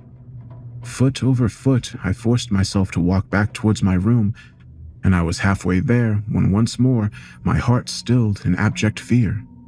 At the end of the hallway, from the 5th floor, someone was descending the stairs. Rational thought should have driven me to head toward them and ask or warn them of what was happening, but some deep instinct knew it was wrong in all the ways a living thing could be. Even the stairs leading up to the upper floor felt wrong, as if they weren't of this world. I'd have to get closer to this approaching thing if I wanted to get to my room, so I turned back around and tried to dash as silently but as quickly as possible down the hall, but feared I would be spotted before I could. A storage closet to my right that was never locked served as my refuge, and I tried to slink into it as quietly as possible. The closet used a repurposed apartment door, so it had a peephole for me to gaze out of. Minutes passed by at an agonizing pace, but it did eventually come into view. From the periphery it emerged, robed in ornate cloth and moving as if it were dancing on air. Upon looking down, I saw it was skating across the air, legless and floating. From its hood, a strange blinking light cast out into the dark hallway. As it was eye level with me and directly in front of me, I caught a side profile of its face and held my breath to stifle a gasp. Its face was like TV static, flickering in black and white chaos. I closed my eyes then, fearing that it would turn to face me and I'd get an unobstructed look at it. In those still moments, as I waited for it to fling the door open, I thought back to all the other strange things I had heard about lately. Tony had found nearly a dozen dead animals around the apartment perimeter in the last few days. He didn't want to talk about the state he found them in, and I wondered if they were anything like Butterball, skinned and crucified. I waited until my body ached and I mustered the courage to peer into the hole once more. An empty hallway greeted me, and I slowly opened the door and crept my way out. Me, Macy, Elena, Carter, and Joanna were the only ones that occupied this floor. I went to their door and caught myself when I went to knock. I hesitated for a moment before I tried the knob, I winced as it creaked open, and I made my way in, trying to close the door as quietly as possible. I called out for them in a hushed voice, but as I looked around their empty living room, I heard a muffled sound from the other room. I slowly crept across the apartment and looked through the crack in the open door. I didn't recognize them at first. I thought it was a pile of blankets, but as the heavy movement and labored breath caused something to click in my head, I couldn't stifle the yelp. It caused the head, or more aptly, heads, to snap up to face me, and I had no delusions of what it was. Carter and Joanna had been fused together. They must have been sleeping when it happened, as their torso, hips, and legs were melted together. Her head was fused to his chest and staring up at me with wide, unblinking eyes. I thought they had been flayed at first, but the more I looked, the more it seemed like the flesh had sloughed off them. It hoisted itself up on all fours, if you could call it that, and both their heads let out a moaning sound. The mouths grinned at me as it took a step towards me, and I finally snapped out of it. We both ran at the same time, but it was slowed by its deformed mass, but the distance between us was still too close for comfort as I ran out into the hallway and towards my room. I thanked God that I hadn't locked my door as I threw it open and turned to slam it shut, and without a moment to spare, I bolted and locked it. It tried the knob a few times before it resorted to gentle taps and then deafening pounding and then silence. Now, it's just waiting there for me, but what I fear most is that whatever did that to them will come back, lured by its presence, and do the same to me. It's been hours since, but the sun has not risen. I tried sleeping in the bathtub. I couldn't stand the proximity of my bed to Joanne's and Carter's. But when I stepped in, I remembered that half the tub couldn't support my weight, as water damage had left it half sunk into the floor. So I went back to the living room and saw my laptop still sitting there with this webpage open. If anyone can help or has any ideas, now's the time.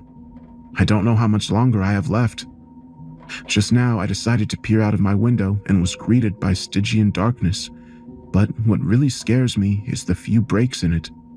Occasionally, lightning flashes across the sky and illuminates the world beyond. A lifeless sand sea, lightning cutting through in brilliant flashes, stained by black and white patterning like TV static. I haven't slept since my last post, and Joanna and Carter are still prowling the hallway, messing with me. I can only guess that whatever warped their bodies also twisted their minds. I thought I was screwed, but then I remembered the bathtub. I went to it with my pack, filled with a few bottles of water and my laptop. The landlord and management have known about it for 6 months now. Water had seeped into the walls and started to rot away the floor, so much so that the bathtub's far end was noticeably sunk in. When I showered, I hugged the drain end, fearful that my weight would cause it to fall through the floor. Now I went to that end and stepped in. It sagged and groaned with my weight, but held, so I started jumping on it, landing with as much force as I could muster until on the third try, the floor gave way and I went with it. I landed pretty bad, cracking my side across the outer rim of the tub, and had the wind knocked out of me, but I had done it. Picking off bits of debris, I struggled to my feet and stepped out into the living room. A single mother named Naomi lived there with her 2 toddlers. I'd never talked to her, but had a brief interaction with her son, who had asked me my name. I knew they often spent the night at her baby daddy's house, once again Elena and Macy's gossip keying me in, and it held true tonight. The living room and bedroom were empty, and I was grateful. I tried to hurry, as my fall wasn't exactly silent, and if anything else was out there, it surely heard. I rushed down the hallway in long strides, trying not to look, but there were details you couldn't help but notice. A section of brick wall had discolored monochrome, black and white, and back to faded red. I didn't stop to observe. I had to keep moving. Only once I came upon several blood-stained doors did my pace slow, but I didn't stop. I tried not to think about the people who lived there or what had happened to them, but by now, the apartment should have been full of the sounds of life, instead of the bleak, oppressive silence I was drowning in. I made it to the stairs and practically leapt down an entire flight to the second floor. Blood pumping and confidence high, I was running now, This hallway was warped like the one on the 4th floor, but in much more extreme ways. The walls had not only narrowed, but they were slanted, warping and turning at an angle with every foot until the hallway was nearly spiraled. I had to slow to stop to get my bearings as it was all so dizzying. The floor beneath my feet ceased to be shitty faux wood laminate and was instead a smooth stone that felt almost slippery.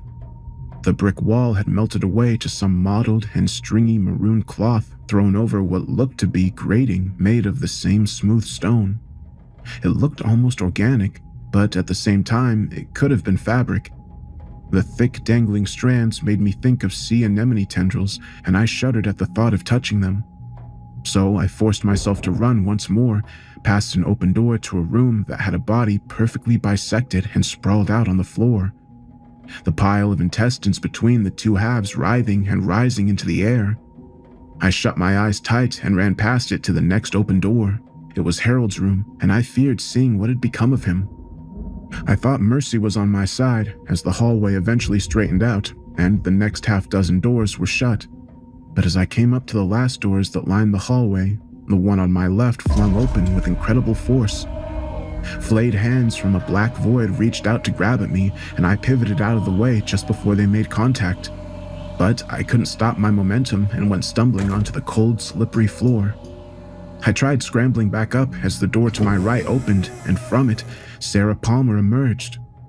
I knew it was her, despite her corrupted form, flayed and covered in sinewy, tumor-like growths. The severely obese woman had merged into her mobility scooter, and she used it to move forward. Slothed flesh made it difficult as it wrapped around the wheels, but still, it inched forward. The center of her abdomen had split open into a gaping hole, and with a quiver and a moan, it erupted with some vile, bile-like fluid as it vomited a small figure out onto the floor before me. The newly birthed child got up at the same time I did and followed me into my panicked rush down the rest of the hallway and into the stairwell. The childlike thing made of diseased and partially digested sinew was fast. It laughed as it closed the gap between us. It leapt onto me and crawled to my back, biting deep into my shoulder. I attempted to take hold of it and pry it off. The flesh was gelatinous, and my fingers sunk into it in a way that made my stomach churn. Tag, you're it! The thing said in a voice I thought was vaguely familiar. Disgust drove me to fling it at the wall with all the force I could muster, and its body crunched and splattered on impact with the wall. It let out a small, pained groan as it slid to the floor. As I ran by, it spoke in an agonized whisper that I could not rend from my mind no matter how much I try. Chris, why? I just wanted to play, it said, and I had to stifle a heaving gasp as I cleared the flight of stairs into the first-floor lobby. The only child who knew my name here was Naomi's son, and they weren't supposed to be here. Not tonight. They had always left on weeknights to their father's house. Had Naomi called off the attempts of reconciliation tonight of all nights? Or had this begun earlier than I had thought? I didn't know, and wouldn't ponder it until I was out of this nightmare. The lobby was normal by all means, except for the lack of lights, but now the darkness did nothing to deter me. The exit was right there, and I ran towards it. The double glass doors froze me in place, not because they were bolted, but because of what lay beyond. A pitch-dark world where nothing could be seen, except for the momentary brilliance brought out by flashes of lightning which ripped across the sky like whips made out of TV static. In those moments, I saw them, a line of things just waiting for me to step out. One was a smooth-skinned, pale humanoid with a hole right through its chest that leaked inky black fluid. It had no face. Another was a tangle of violent tendrils that appeared to be made out of smaller, writhing strands. Then there was one that was a massive, looming, serpentine thing, dotted with eyes the size of human heads, each iris alien in shape. The one end that I assumed to be its head was tusked with mandibles that must have been 6 feet in length. There were dozens of others, but their forms were too varied, too abstract to ever accurately describe. What drew my attention the most was the many puddles and stains of crimson at their feet and scraps of clothing, one of them obviously being Macy's distinctive denim jacket. One work boot lay on its side. one I thought might have belonged to a maintenance worker. I would not be leaving, not here. I tried to comfort myself by saying whatever was keeping me here wasn't letting them in, but it wasn't reassuring in any measure.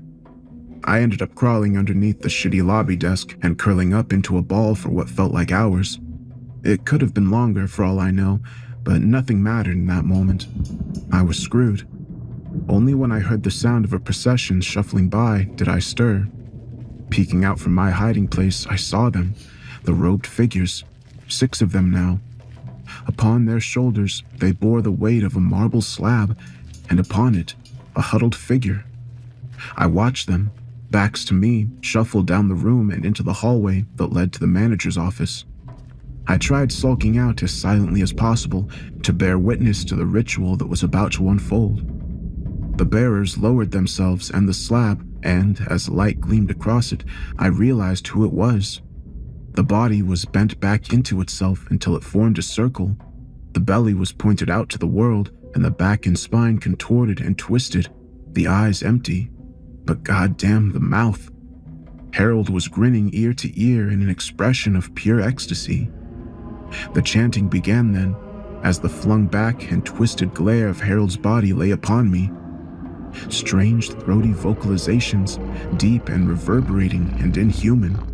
The sound of a mountain splitting apart or 2 worlds coming together. The vibrational forces of the universe melting away a border that kept the background machinations of a reality unseen. Somehow I knew this, that we had been pulled into this nightmare, but by what or who, I still didn't know. They continued the hummed chants until the space in front of them began to ripple like water, and when they ceased, so too did the distortion.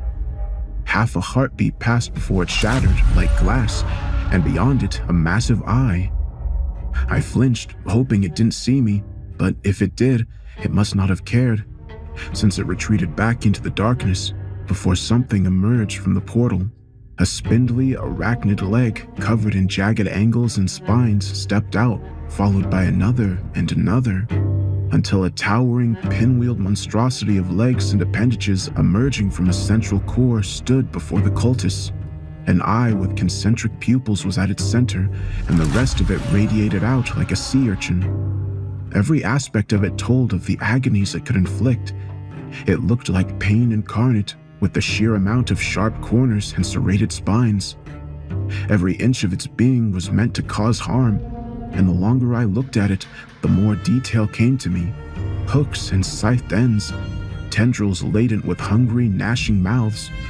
The thing that stood out the most was the way it distorted the space around it. Though it was within a confined space as I gazed upon it, it seemed to expand the air around it so that some hidden aspect of itself could be felt. This was a part of a much larger whole, and I got the impression that some massive hands on a cosmic scale held this thing out before us, and yet they were one and the same. I looked away, not wanting to gaze upon this abomination, this emanation of pain any longer. It spoke in an alien language then, a sound so vile, like a rusty nail being dragged along my eardrums and corneas. But I understood it. Unmistakable gratitude. I slunk back into my hiding spot and waited for it to be over, waited for them to leave, and they did, moving through the hallway, past the stairs and into the basement laundromat and into the community room. It's been hours since, and they've not emerged. I took the time to try to silently rummage around the manager's office, next to a pile of flesh that still had Mr. Roderick's weeping face, our landlord, an axe. I picked it up, knowing that it would be of no use to me should I face those cultists or the pain entity. What I did know is that Harold had a role to play in this in some way or another, and that his room was just a floor above. If there's any chance of escape or answers, it would be there. If you don't hear back from me, I'm dead. I'm certain there's no way anyone from outside this hell can help. Even then, I still ask you that you wish me luck. I certainly know I'll need it.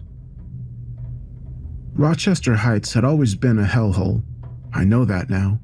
I mean, I never doubted that some of the people here were assholes, but in the time I've had to reflect, I realized how either indignant or cruel they were to each other.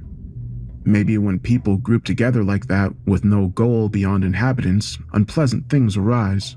I lamented once that to them I was nothing but a sulking shadow, only half remembered. Once my landlord had forgotten that I even lived there and sent Tony to get the place ready for a new tenant. Now, I'm not so sure I mind as much.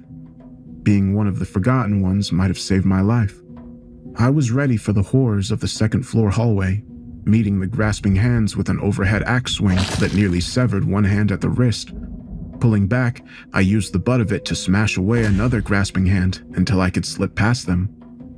Sarah Palmer was next, swiveling around in her mobility scooter to face me, but it was too late. The heel of the axe sunk into flesh, soft as putty, and as I yanked the axe loose, half her face sloughed off. I heard her chuckle as I ran past. Something was burning in me. Even if I died here, I had to know the what and how of Rochester's descent into madness. Harold's room door was still ajar, and I made sure to bolt the door the moment I ran in. Only then did I slowly turn around. I thought it was graphorrhea at first. I had read about it one late night, a disorder most often associated with schizophrenics, the incoherent ramblings written and spoken. The living room floor and adjacent floor contained countless sharp-edged sigils and graphs. They looked occultic in their configurations, but the actual characters themselves were completely foreign. Dead center at the circle was free of the scrawl, but stained with brownish-red blood. I knew it was where Tony had found Harold's body. There was a journal left on the coffee table, and flipping through it, I confirmed that it was his. In the few moments I had in the room, I didn't have much time to really understand its contents, and though I still have it, and have spent hours since poring over it, I've only been able to come up with a rudimentary understanding of what Harold was onto. Harold moved back in with his mother after an episode that cost him his job a year prior. They lived off her social security checks, and he deeply resented her for her advanced age. Every day she'd wake up with less of her mind intact. He was also having issues with extreme sexual frustration and began clinging delusionally to Joanne's politeness as a signal that she wanted him. The confrontation with her boyfriend Carter was the breaking point. It wasn't the reason why he did all this, but it was the final straw. But he had reason to resent everyone here, and he detailed all his grievances, big and small. I learned then the difference between being someone pushed to the wayside but still scrutinized with an eye of assumed threat like Harold, and being forgotten altogether like me. In his pages upon pages of detailed slights, never once did my name come up. My existence failed to register to someone who was uncomfortably similar. It made me feel bitter, and I don't know why. Then there was talk of what he dubbed the background world. I still don't quite understand what it was or its purpose, but that's the thing that ties this all together. I'll let Harold explain in his own words. I first saw it in a dream, then a vision. It started with a tusked worm taking a bite out of the thin air. Like a scalloped finger, it peeled back what I thought was real to show me the machinations that ran behind what could be seen. Two places within the same space, but never allowed to touch or interact. As above, so below, and from below to above. Everything is mirrored. If it exists here in our layer, it exists below, within the background world. That was the first rule it told me, the most important for creating an interstice where we can finally meet. The second rule is that for an autarch to touch the human domain, something must be offered to it. A life, or part of one. Most often the offering is someone else. The greater the offering, the more an autarch can manipulate the human domain, as long as it's within its sphere of influence. The most powerful offerings are oneself, a year of your life, or the greatest joy you'll ever feel. The greatest offer one can make to an Autarch is your own life. There's more. He mentions that the Autarch he is in contact with is one that operates within the sphere of agony. Pain is its domain, and Harold knew pain better than most. The best I can piece together is that somehow he came into contact with this entity. Maybe it preyed on him for being vulnerable, or maybe its influence scrambled his thoughts, or maybe what he learned was too much for any mind to bear without consequence. I say this because I don't believe that Harold was crazy, ill and in need of help, but there are enough commonalities in the strange runic language and his journaling that I feel as if he was truly uncovering something. He was not a stark, raving madman, at least not until he let himself sink deeper into the influence of what had been encircling him. He spent the week leading up to the fateful night of his death preparing for Rochester's fall into the background world. 16 fetishes were placed around the apartment to mark the boundary for where the Autarch would lift the veil and let our worlds merge. 6 of them were made from parts of his mother, the rest from strays and pets around the apartment. The last of them was Mrs. Laurent's dog, in the laundromat. Mirrored above and below, even if they were removed, they still created something in the background world that sanctioned this hell. Harold lamented that he never placed one in the basement below, and that was my chance. Maybe just the building was only partially within the interstice, and if I could make it to the second basement and emerge, it would be into the outside I'd always known. Or maybe I'd step right back into the background world. Regardless, I had no choice but to try. I scrounged around the apartment and found that Harold was a heavy drinker with a taste for cheap vodka. I fashioned 5 Molotovs with what he had and started the trek back down to the first floor. Stepping into the hallway, I was greeted by them. I greeted them with a sprinter's launching bolt and an axe swing. The side of Carter's and Joanna's face took the blow, and though the flesh came away with a huge chunk and I heard the clinking teeth scattering across the stone floors, they didn't even flinch. Carter tried lunging at me, arm outstretched, but I flung myself against the wall and was trying to slip behind them. They pivoted around to try to face me, but the strange distribution of their weight made them cumbersome, and the fear I felt was gone. Another axe swing sunk deep into compromised muscle and bone and cleaved through them far easier than uncorrupted tissue. It was enough to nearly decapitate them, and they let out this horrible, wheezing gasp.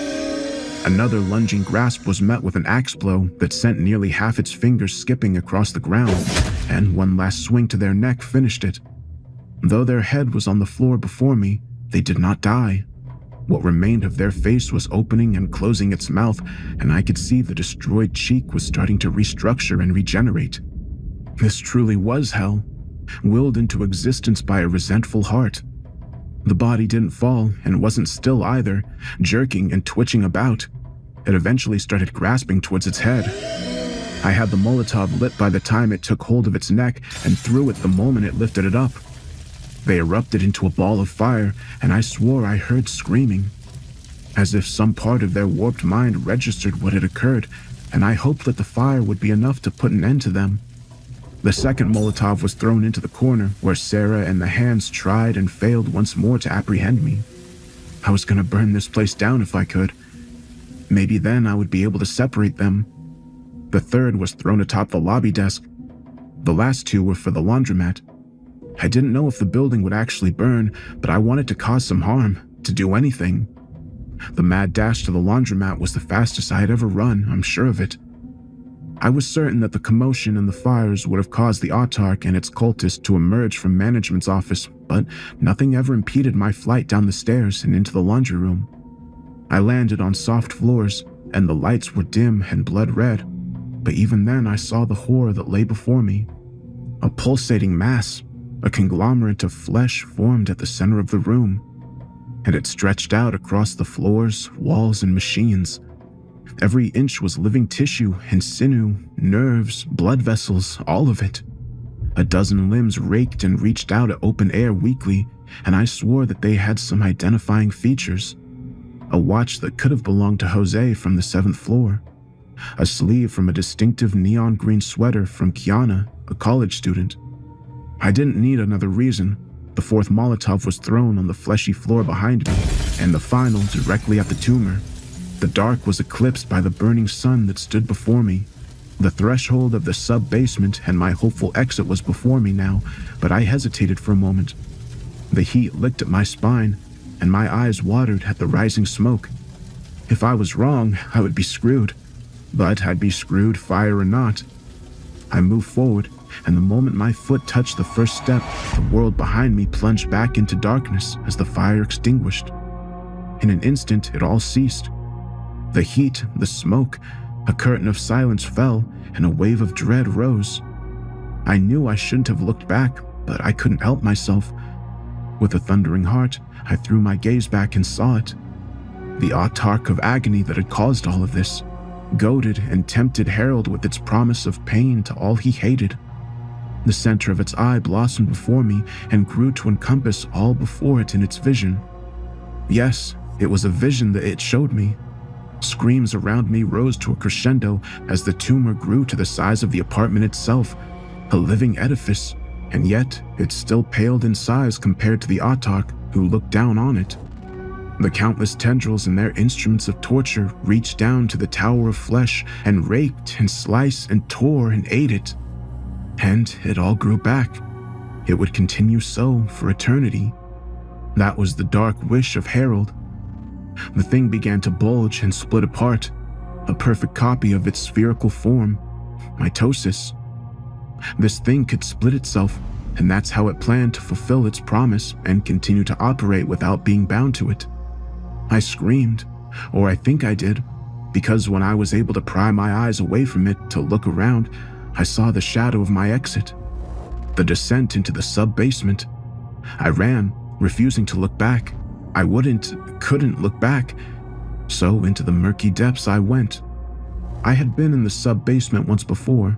Small and damp, it had only a few fold-up tables and chairs. There were no entries or exits except a small narrow staircase and a seldom-used door, leftovers from a bygone era.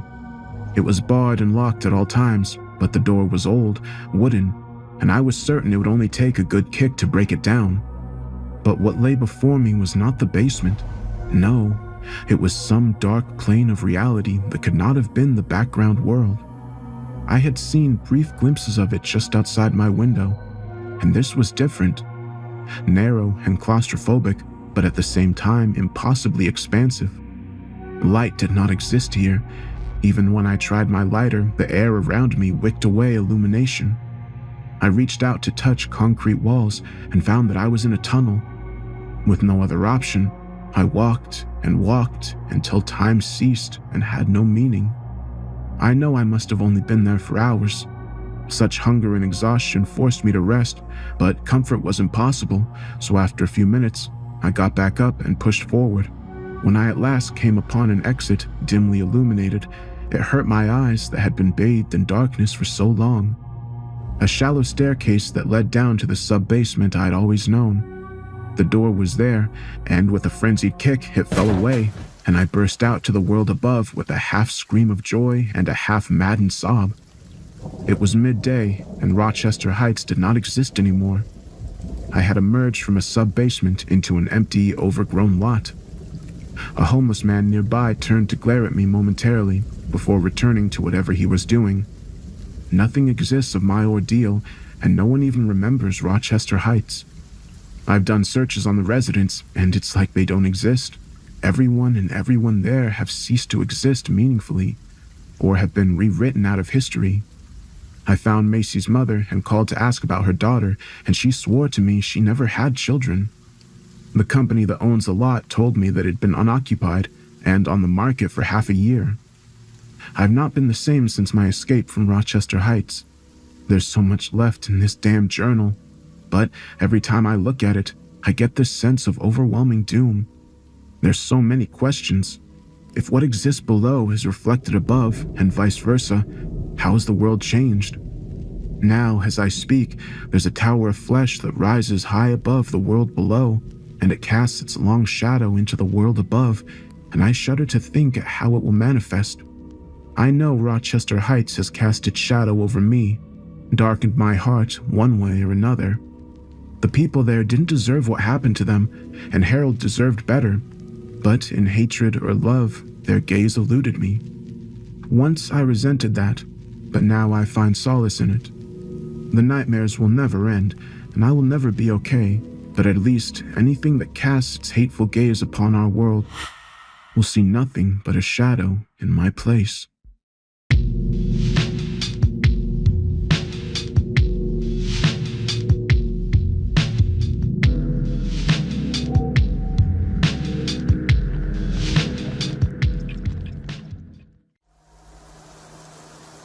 Every night, no matter the weather, something walks down our street, whistling softly. You can only hear it if you're in the living room or the kitchen when they walk by, and it always starts at exactly 3:03.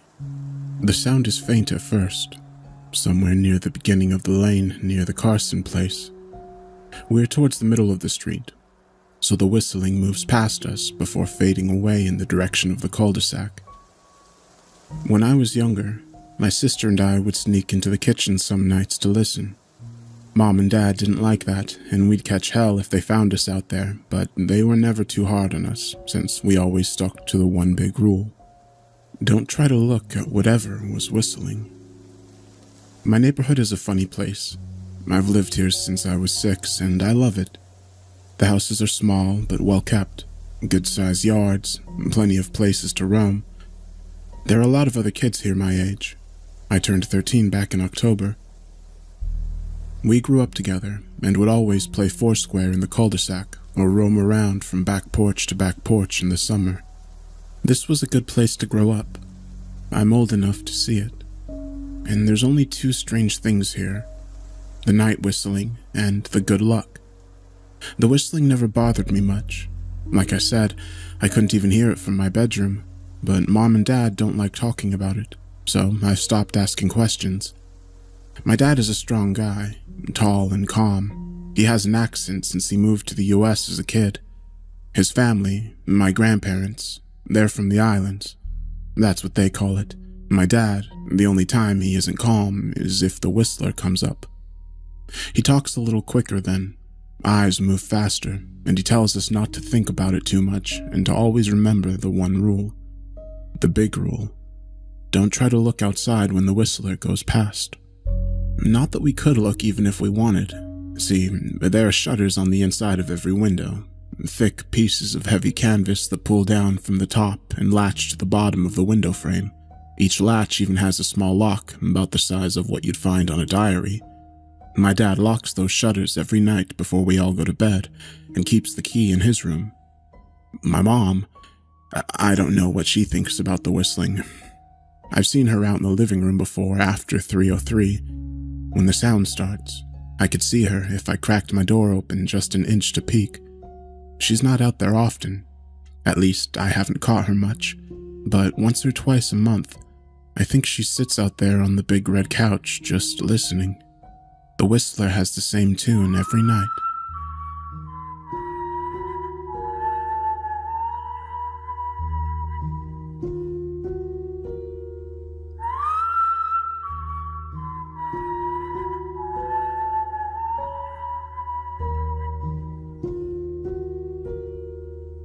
Remember how I said there are 2 odd things about where I live?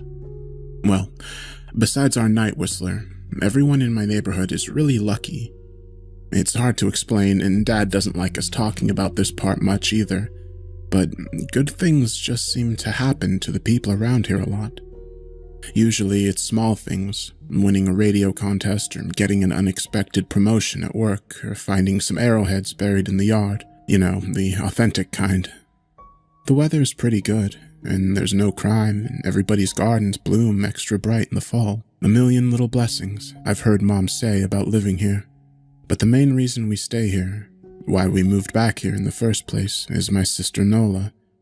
She was born very sick, something with her lungs. We couldn't even bring her home when she was born, only visit her in the hospital. She was so small, I remember. Small even compared to the other babies. A machine had to breathe for her. We moved into our house here to be closer to the hospital. As soon as we moved here, Nola started getting better. The doctors couldn't figure it out. They chalked it up to whatever they were doing, but we all could tell they were confused. But my parents knew, even I knew, Nola getting better was just another of the million little blessings we got for living in our neighborhood. So that's why we stayed, even after we found out that for every small miracle that happens here every day, now and then, some bad things happen. But they only happen if you look for the Whistler. See, our neighborhood has a welcoming committee. They show up with macaroni casserole and a gift basket and a manila folder whenever someone new moves in. They're very friendly. 4 people showed up when we moved in 7 years ago. The committee made small talk, gave me a Snickers bar, and took turns holding Nola. It was her first week out of the hospital, so they were extra careful. Then the committee asked to speak to my parents in private, so I was sent to my room, where I still managed to hear nearly every word. The welcoming committee told my parents about how nice the neighborhood was. Really exceptionally hard to explain kind of nice. And then they told my parents about the even harder to explain whistling that happened every morning at 3:03 and ended at the tick of 3:05. The group, our new neighbors, warned my parents that the whistling was quiet, would never harm or hurt us as long as we didn't look for what was making the sound. This part they stressed, and I pushed my ear into the door, straining to hear them. People who went looking for the whistler had their luck change, sometimes tragically. A black cloud would hang over anyone that looked. Anything that could go wrong would. The manila envelope the committee brought over contained newspaper clippings, stories about car crashes and ruined lives, public deaths and freak accidents. Not everyone dies, I heard the head of the committee tell my dad, but the life goes out of them. Even if they live, there's no light in them ever again. No presence. My mom, I could tell she wasn't taking it seriously. She kept asking if this was some kind of prank they play on new neighbors. At one point, my mom got angry, accused the committee of trying to scare us out of our new home, asked them if they were racist on the account of my dad being from the islands. My dad calmed her down, told her he could tell our new neighbors were sincere and that they were just trying to help us. He explained that he grew up hearing these kinds of stories from his mom and that he knew there were strange things that walked among us. Some of these strange things were good and some were bad, but most were just different. After the committee left, my dad went out to the hardware store, bought the canvas blinds, the latches, and the locks, and installed them on every window in the house after dinner. That first night in our new house, I crept out of my room at 3 a.m., only to find my dad awake, sitting on the living room couch, holding my baby sister. My dad held up his finger in a shush motion, but patted the couch next to him. I sat, and we waited. At exactly 3:03, we heard the whistling. It came and it went, just like our neighbors said.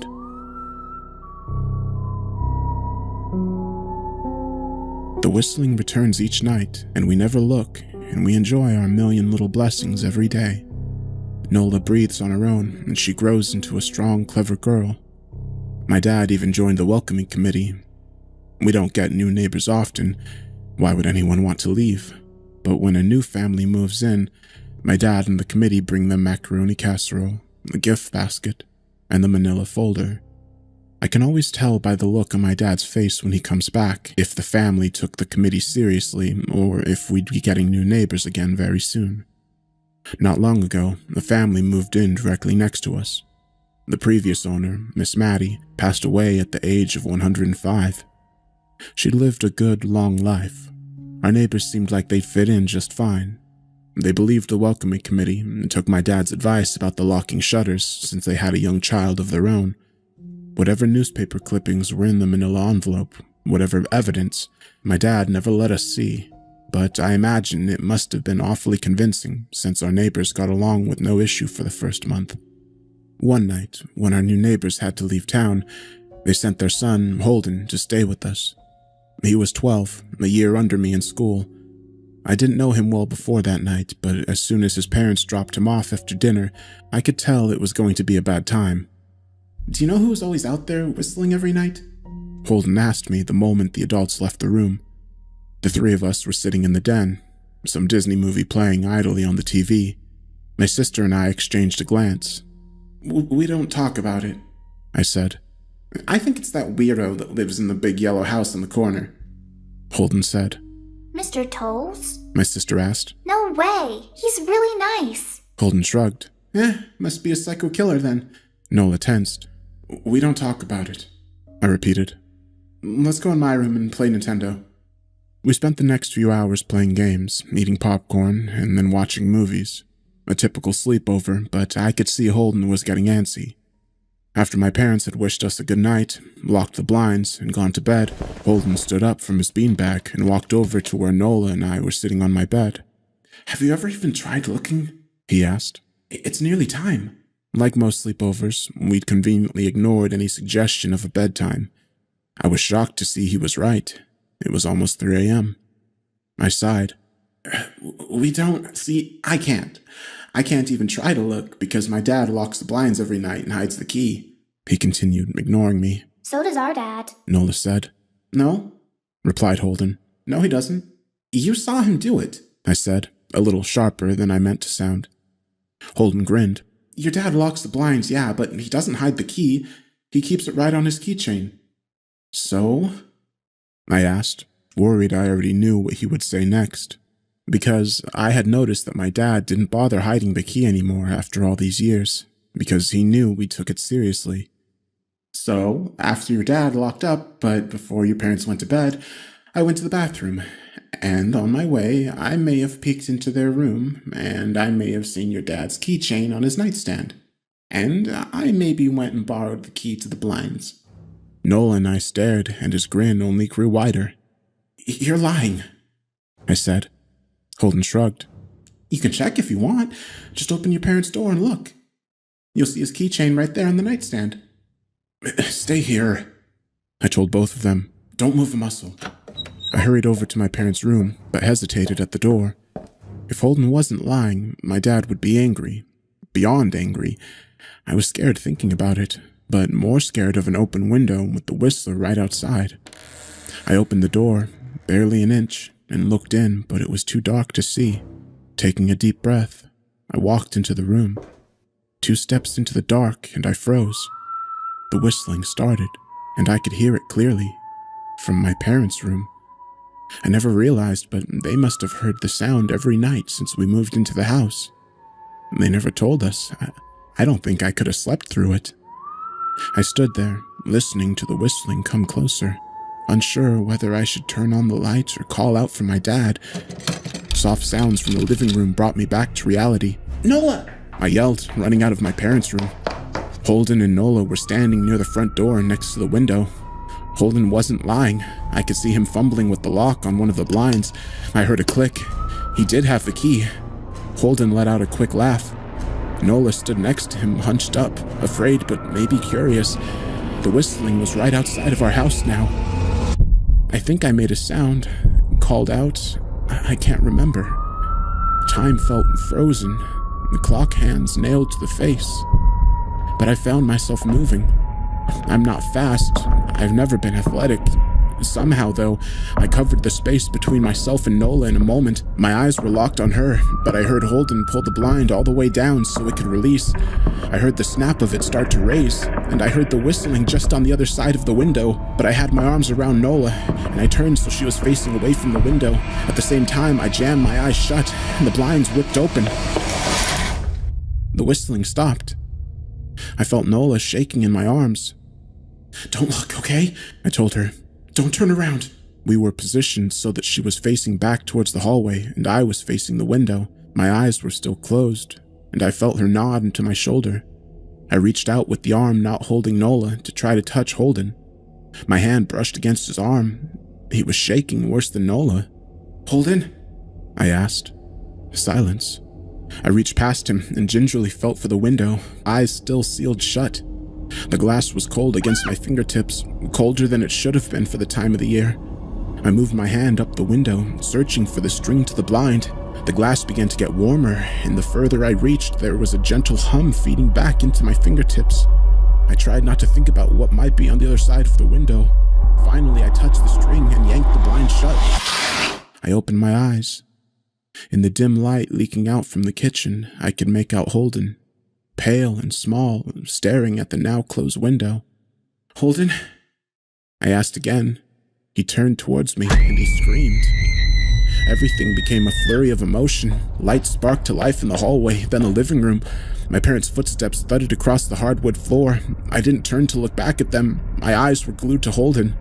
He was pale, had bit his lips so hard that there was a thin red line of blood running down his chin, and he'd wet himself. "What happened?" my dad asked from behind me. I managed to swivel away from Holden and look back. He looked. I'd never seen my dad scared before, but I saw it that night, in that moment. An old, ugly tear stitched on his face. A parent's fear. "Just Holden?" he mouthed to me. I nodded yes. My dad let out a sigh. He looked so relieved I nearly expected him to cheer. But then he turned to Holden and my dad's face changed. I wondered if he felt bad for feeling good that Holden was the only one that looked. There was a knock at the door. We all froze. Holden whimpered. "Don't answer it," my mom said. She stood at the threshold of the hall. I always thought she was a skeptic and just humored my dad about the window and the whistler, but that night, we were all believers. I noticed that both my parents held baseball bats they must have taken from their bedroom.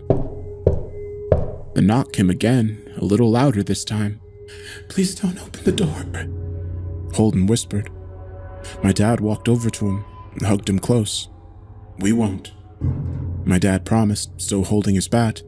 "Nothing is coming in here tonight." This time the knocking was loud enough to rattle the door. Holden screamed again, and Nola clutched her arms around my neck. My mom came over and knelt down next to us, wrapping my sister and me close. "Call the police," my mom whispered to my dad. The knocking instantly stopped. My dad looked over his shoulder at us. "Do you think—" He was cut off by frantic knocking that trailed off to a polite, "Call the police," something said from the other side of the door. The voice from outside sounded exactly like my mom, like a parrot repeating the words back to her. "Call the police." My mom pulled us closer. "Call the police. Please stop." I heard her whisper to herself. "I don't think calling them will help," my dad said. "How will we know when they're the ones at the door?" The knocking came back harder than before. The door shook, then it stopped. After a long moment, I heard the knocking again, but it was coming from our back door. We all turned around towards the back door, but the knocking immediately returned to the front door. Front to back, back to front. Loud, then quiet, then loud again. Suddenly the sound was coming from both doors at once. Big, heavy blows like a sledgehammer. Then something started rapping against all the windows in the house, and then the walls. It was like we were living inside a drum with a dozen people trying to play it at once. Or we were a turtle and something was attempting to claw us out of a shell. "Stop!" Holden yelled. The knocking died. "I won't tell," Holden said, staring at the door. "I promise I won't tell anyone what I saw. Just please go away." We waited for nearly a minute, and then we heard it. A soft tap coming from the window Holden had looked through earlier. Holden started to cry, sobbing like a prisoner watching gallows being built outside their cell. My dad held him, brushing his hair, but never lied to him, never told him things would be okay. The tapping at the window went on for the rest of the night. We huddled together in the living room for I don't know how long. Eventually, my mom tried to take us kids into my room while my dad stayed to watch the door. But the second we moved into my bedroom, the knocking came back, so loud it was impossible to ignore. I was afraid the door couldn't take it. We went back into the living room and the knocking stopped. Only the tap on the window remained.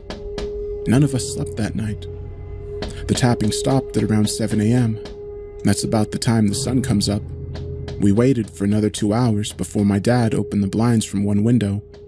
He made us all go back to my parents' bedroom. I heard him open the door and then come back in. "Okay," he told us. "It's done." Holden's parents came back around lunchtime.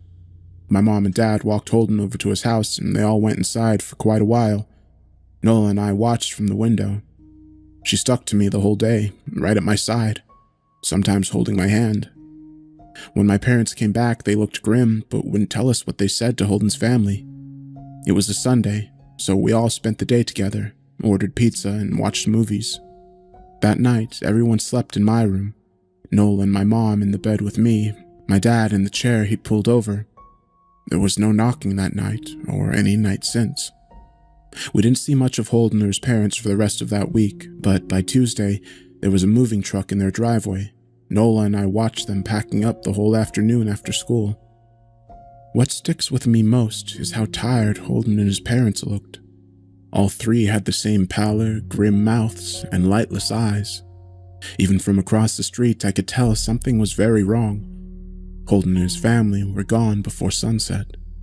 I remember what the original welcoming committee said to my parents when we moved in. Not everyone who looks at the Whistler dies, but even those that live have the light go out of them, and the rest of their lives are full of misfortune. A million little tragedies. I think Holden's parents must have looked, either to comfort him if they didn't believe, or share the burden if they did. I watch Nola some days, happy and young and alive, and I wonder if I'd been slower, if she'd looked out the window that night. Would I have looked too? To comfort her, to share that burden. I'm glad I don't have to find out. It's been 2 months since the night Holden stayed here. We still live in that house, in that neighborhood. We still hear our Whistler walking past every night. The blessings, the luck, the good things here are too good to leave, but we're careful. We don't have friends over to spend the night anymore, and my dad hides the key to the blinds very, very well. Not that I've gone looking. Some things you just don't need to look for.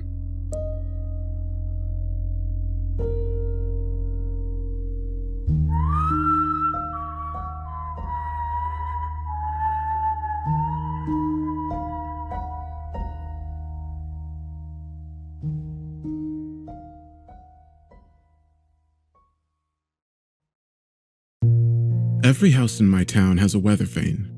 All of the stores and buildings and the library too. We learned to watch the vanes carefully when we were out. If the arrows started to point towards the west, you went inside. It didn't matter if you were at home or the park or walking down Main Street. If a west wind blew, you went inside as fast as you could. I was working a shift after school at Burger when an early dinner rush started. It quickly turned into a full-on crowd migration. I shared a look with Tony, the cook. We only saw traffic like that when the wind was up and people were ducking inside wherever they could. Tony and I both turned to Rosanna. She was already wiping the chalkboard over the counter clean. In big clean letters she wrote, "West Wind Happy Hour, everything 50% off." The orders came rolling in, so I stopped wiping down tables and went to help Rosanna with customers. Everybody was chatty and energized. It had been more than 3 months since the last real west wind. We'd seen little breezes that sent people scurrying for a few minutes, but nothing like the gale that was building up outside. A copse of pines that lined one side of the parking lot were all bending in supplication to the wind, branches bowing and trembling. The sky was beginning to darken, cloud cover rolling in like a gray tarp. Swings were even whipping back and forth at the park across the street. "Looks like a big one today," Tony said, laying another line of burgers on the grill. I could hear the meat sizzle above the rumble of conversation. There were at least 24 people packed into the small restaurant. The booths and tables were filled and several customers were just standing in front of the big bay windows, sipping milkshakes and watching the storm. Rosanna scooted past me to get change from the register. Our arms touched, and I felt a little electric rush connect my throat and stomach. Rosanna with her black hair and blue eyes. Rosanna with that smirk that could destroy a rude customer in a second. Are you okay, Ross? She asked. You're staring. Just had a mental checkout for a second. Sorry. Rosanna rolled her eyes. Get it in gear, cowboy. Others are waiting, and I can hear Tony cursing at the milkshake mixer. Maybe you should... She stopped talking. The whole room stopped. 24 voices all collectively muted at once. We all saw the same thing. There was a car on the road driving slowly past the diner. They were outside and the west wind was only getting nastier. "Christ," Tony whispered. "I don't think they know." The car, a sapphire blue sedan, was moving at a crawl. I saw 2 people inside, the one behind the wheel gesturing towards the park. They had out-of-state license plates. Tourists, probably just passing through town. They wouldn't know. Of course they wouldn't know. Our town's little quirk wasn't a secret exactly, but we were isolated. Didn't see too many visitors, and the winds were rare enough that usually everyone was inside and safe by the time it really got blowing. Usually. Being out in a car while the west wind was roaring wasn't a death sentence. My dad had a long talk with me when I had gotten my license. If the wind is just starting, pull over and go inside any way you can, he told me, the two of us sitting in my brand new 15-year-old Chevy pickup. If the wind is coming in hard and you're not in town, drive east. You'll be fine if you can make it 5 miles or so in that direction. You'll notice the wind doesn't blow the same once you're that far out of town limits. Go past the Wainwright farm a good way and you're safe. Now, if you're ever caught out driving for whatever reason, when it's getting ugly and the sky is black and you start seeing shadows out there where they shouldn't be, you park the car, roll up the windows, lock the doors, and you hunker down. Keep the car running, play the radio as loud as you can, and try not to even look outside. Then you wait until the wind dies. But the blue Ford inching down the street didn't look like it was going to park at the diner, and it wasn't driving away from the wind.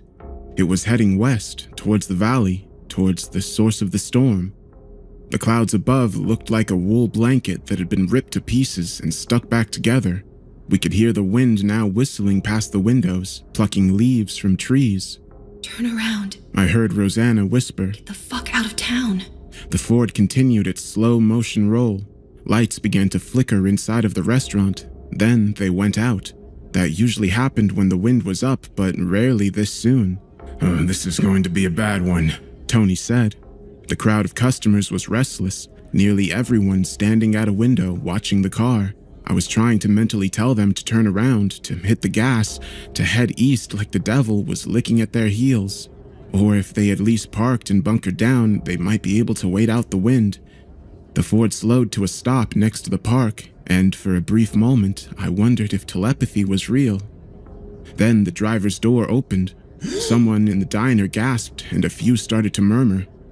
Close the door, close the door, close the fucking door. Tony whispered, coming out of the kitchen to stand with Rosanna and me behind the counter. Can we signal them? Rosanna asked. Someone could open the door and... Fuck that! One of the customers said. I recognized him as John something or other who delivered our mail. The Ford's driver got out, one arm raised to shield his face from the wind. He was short, gray-haired, and the woman who stepped out of the passenger side of the car was much the same. They stood together, looking out into the park. The sky was a dark bruise of clouds, and the wind was somewhere between howl and roar, though there was no rain. Still, shitty conditions for a day at the park. I turned to Rosanna. What do you think they're doing? Why do you think they got out of the car? She bit her lip. I think they seem like they're looking for something. The couple began to walk away from the car towards the park. Rosanna was practically vibrating next to me, knuckles white as she clenched the countertop. She glanced up at me with those blue eyes again, and I knew whatever she asked, I'd agree. We have to help them. There's still time. A gust of wind made the building creak. I wasn't so sure. Please, we can't just watch. She didn't wait for my answer. Rosanna cut through the crowd. They were all watching her. By the time she reached the door, there was a wide, empty space around her. Empty, except for me. I was a little surprised at how quickly I followed her. Rosanna's hand was shaking, and it took her a moment to touch the push bar. You've got my back? She whispered without looking. Always, I said, barely fighting off the urge to wet my pants and run. Rosanna took a breath and opened the door. The sound of the wind instantly went from a whistle to a shriek. I hardly noticed due to the smell, though. It was vicious, a wet animal odor that made my eyes water and throat tighten. Someone behind me threw up. The scent was part fungal rot, part waste, thick and invasive. I'd smelled it before when I'd gotten caught out in an early west wind, but the odor was never as strong as it was then. Bent over, almost in half, gagging, I reached out to close the door. I stopped. Rosanna was already 2 steps outside. She pulled her apron up to cover her nose and mouth. The wind whipped the bottom of it, her hair, and tried to knock her over as she crossed the parking lot, but Rosanna kept moving. Okay, shit. Okay? I said, following her out into the storm. The wind was so much colder than I'd expected. Goddamn near Arctic. It bit and tore away any body heat. By the time I caught up to Rosanna, I was shivering and numb. The old couple was still standing next to their car, looking out towards the park. Nearby trees were bending so far in the gale I thought some might snap. Leaves blew away in green bursts. Hey! Rosanna shouted towards the strangers. It's not safe out here! You need to come with us! We were halfway across the parking lot, maybe 100 feet from the couple. They didn't hear Rosanna, or they ignored her. A vein of purple lightning shot through the cloud cover. There was a croak of thunder, but it sounded warped, like someone had recorded it and played it in reverse. Still no rain. Rosanna and I kept moving forward, hunched over and taking slow steps. Both of us were breathing hard by the time we crossed the parking lot. The wind had a way of ripping the air right out of your lungs. The rancid odor made it impossible for me to inhale through my nose, making everything even more miserable. Another bolt of violet lightning lit up the parking lot. Rosanna and I both stopped. Shadows cast by the flash lingered on the ground long after the light faded. They looked like they were cast from about a dozen people gathered in a circle around us. "Rosie?" I whispered. I see them. The shadows were still. Rosanna and I shared a glance. I don't think either of us was eager to try to walk around them. Lightning went off again, and the shadows evaporated for a moment, then returned much closer. Instead of a dozen shapes, there were now too many to count. Fuck this, Rosanna said. She ran. I followed. We went over the shadows at the same time. It was like running through a mix of sand and oil. The cold from the wind was drowned out by a terrible heat for a few seconds. So intense, I gasped. Once I was past the shadows, the temperature dropped like a bird with a broken wing. I was shaking again, not just from the cold. More of the strange thunder, more lightning. The west wind was nearly knocking me off my feet. "We have to go back!" I yelled to Rosanna. She shook her head, dark hair flying in the wind. We're close! They're coming back with us! The couple hadn't moved from their position on either side of the car. They were both staring out for something in the park, exactly as they'd been for several minutes now. In fact, neither seemed to have shifted at all. Same body language, same everything. "Something's wrong," I said, stopping. Rosanna was pressing forward. What? "We need to..." The rest of my words were lost in the rush of water. It was finally raining. We were out of time. "Come on!" I yelled, reaching out for Rosanna. She was too far away and still moving towards the couple. I had never been caught in the rain during a west wind storm before. It's not an experience I ever want to repeat. The drops came down cold and oily. There was a tingle, nearly a burn, when the water touched any skin, and the rotting smell got so much worse. I could barely see through the downpour, and I bumped into Rosanna's back. She was shaking. "Are you cold?" I asked. She shook her head. I looked past her and understood. The couple had moved. Now they were standing at the edge of the parking lot between the diner and the park facing us. Everything about their features was off. No lines on their faces at all. All smooth, artificial. Even in the rain, I could see that their eyes, nose, and lips were all horribly perfect and so similar. Like dolls. It was a trick, Rosanna whispered. Something tugged on my leg. I looked down. Nothing. Not just nothing, but an absence. An empty pocket of air in the shape of a crawling human outlined in the rain. Rosanna made a sound like a whimper. There were dozens of invisible shapes all around us, dragging, limping, closing in slowly. "Rosie!" I said, reaching for her hand. "We have to go!" I pulled, but she didn't move. Rosanna began making a choking sound. "Rose?" I stepped forward and saw it. One of the outlines had her by the throat and was forcing her jaw open. Another invisible thing was wrapping around her leg. I tried to kick at it and felt no resistance. My foot passed through the rain into a dry spot, then back into the water. The same effect happened when I attempted to push the entity choking Rosanna back. It was like the creatures were only physically present when they wanted to be. Not having any other options, I picked Rosanna up. She was small, light, and still choking. I ran all of about 8 feet before a grip clamped down on my leg. My calf lit up with electric agony as something bit into the meat. I screamed and the wind stole the sound. More invisible teeth punctured my arms, my back, even my eye. Rosanna was convulsing, and it was all I could do to keep standing. Then, a horrible pressure took my jaw, and I felt my mouth being forced open. I knew I was going to die. I hoped it would be just death. Everything in me was ripping, breaking, screaming, and some outside force was making its way in. Thoughts that weren't my own started to drip down behind my eyes. Violent thoughts, hungry dreams. Strong hands on me again, not hurting though, lifting. Through blurry eyes and rain, I turned and saw a man next to Rosanna and me. Tony. "Fucking run!" he said, picking up Rosie over one shoulder, using his free arm to support me. The biting got worse and the rain pushed me back, but I ran, tripping and shaking loose from invisible fingers. I moved as fast as I could. It seemed like it took a year to cross the parking lot, and then all three of us were back inside the diner. The moment the door closed behind me, all of the pain and pressure was gone. The wind roared outside, but couldn't get in.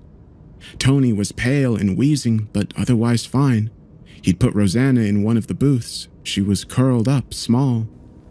I staggered over to her and touched her arm. "Rosie?" She looked up at me with the brightest green eyes. "The storm should be over soon," Rosanna said. Her voice buzzed for a moment, like a room speaking all at once. By the time Rosie said her last word, she sounded normal again. It might have just been my imagination.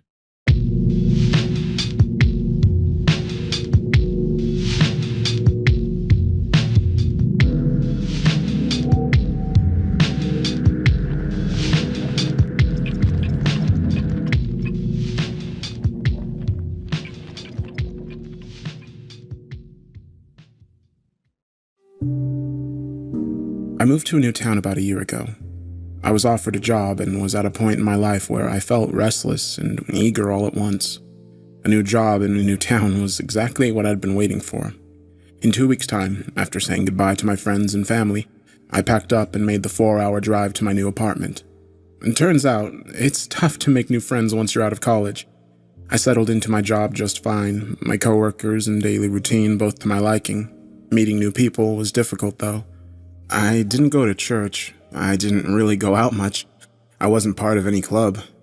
After a couple of weeks of maddening isolation, I forced myself to go to a bar, determined not to leave until I met a few locals. I'm glad I went, because that's where I met Lydia. I happened to sit down next to her, and after I ordered my drink, she noticed me and smiled, commenting on my shirt. And that sparked our conversation, and eventually, after a few drinks, I summoned the courage to ask her out to dinner. She said yes, and my life was suddenly exciting again. I couldn't stop thinking about her, couldn't spend enough time with her.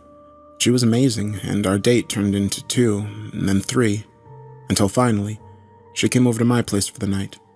In the morning, there was no question about how we felt about each other. As the weeks turned into months, our relationship only got better. We never fought, we never argued. Hell, we hardly frowned at one another. I knew that we hadn't been dating that long, but even so, everything was so perfect that I was convinced we would stay like this forever. One thing that did strike me as odd, though, was that she never wanted to spend the night at her place. She always ended up at my apartment, which was fine, but it still struck me as kind of strange. I had seen her place only once, and it seemed perfectly fine. Her apartment consisted of an entire top floor of a 3-story house, fairly old but well kept. I asked her about this once or twice, suggesting we end the evening in her bed, but she always wriggled out of it. I didn't press her too much, her excuses always mildly valid. Well, all of that changed. You see, we did end up at her place for the night. And, Christ, I wish I had listened to her. We were fairly drunk, the energy in the bar slowly winding to a dull murmur. I heard the bartender make last call, and I groggily looked at Lydia on her bar stool next to me. She gave me a tired and tipsy grin, and I asked if she was ready to go. She said yes, and we made our way outside. I realized that I was in no condition to drive. My car was parked behind the bar, and as we clung to each other for warmth, I voiced my concern. She told me she was too drunk to drive as well, and suggested we call an Uber. As I thought this over, I realized we were in correlation to her apartment. I told Lydia that we were only a couple blocks from her apartment. Why don't we just crash there? She seemed to be waiting for this, knowing full well how close we were. I had only been there once, so my slogged mind had taken some time for the fact to catch up with my brain. After a long pause, she agreed, warily. It wasn't a long walk. The streets around us empty, except for a few late-night stragglers. She lived pretty close to the center of town, and as we walked the brick sidewalk, I asked her how long she'd lived at her place. She said 3 years, but she was looking to move. She wanted to get a place a little quieter, a little more out in the country. I expected her to casually bring up moving in together, but she never did. After a few blocks, we arrived at her place. It was a large 3-story house with each floor rented out individually. She keyed her way into the front door, and I followed her up the flight of creaky stairs. At the very top was her door. This was only the second time that I'd been here, and as I looked around, I wondered why.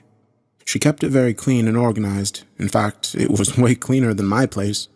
The furnishings were elegant and crisp, modern in style, contrasting with the older building. I commented on how nice it was, and that we should spend more time here. She shrugged off my comment with a, maybe, and we began to settle in for the night. It was already late, so we cleaned up in the bathroom and retired to her bedroom. As we stripped and climbed into her queen-size bed, I noticed that she left the door open a crack. I thought that a little funny, seeing as how deliberate the action had been.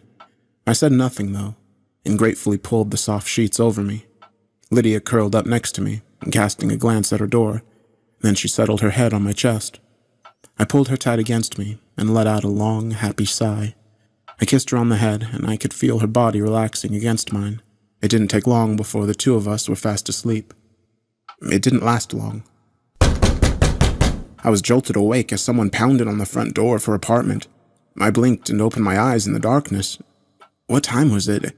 Who the hell was that? I reached over to the nightstand and checked my phone. It was 3:30 a.m. Way too late for someone to be stopping by unannounced. I went to sit up, but Lydia clutched my body, her hands trembling against my shoulders. I looked down at her, confused as to why she wasn't letting me up. I asked her who was at the door. She didn't answer, just held me. Another trio of knocks, this time louder. I went to sit up again, asking her what was going on, but she looked at me with fear in her eyes. "Don't get up," she begged. I was thoroughly confused now, her reaction puzzling to me. Who was at the door? Was she keeping someone from me? Was she hiding something? I wondered if this was some ex-boyfriend, drunk and trying his luck. Just the thought of that made me want to get up and see who it was, size up this piece of shit. Who the hell did he think he was? Lydia was mine, and I wanted everyone to know that. I tried to pry Lydia off me, expressing my thoughts, but she shook her head, telling me it wasn't an ex. I wasn't sure I believed her, but I could tell that, regardless, she was terrified. She put her hands over her ears as another pounding on the front door echoed into her apartment. I took her face in my hands, forcing her to look at me. I told her that I needed to go see who it was. Maybe someone was in trouble, maybe something had happened. In truth, I just wanted to make sure it wasn't some asshole ex of hers. Tears began forming in her eyes, and she looked directly at me, bottom lip quivering. "Please, do not open that door." Another loud knock, as furious as the others. As I lay there, I noticed there was no yelling from the other side of the door. Typically, this late at night, the visitor would announce themselves. Mercifully, it stopped. I waited, unaware that I was holding my breath, waiting for the pounding to continue. But it didn't. Exhaling loudly, Lydia softened against me.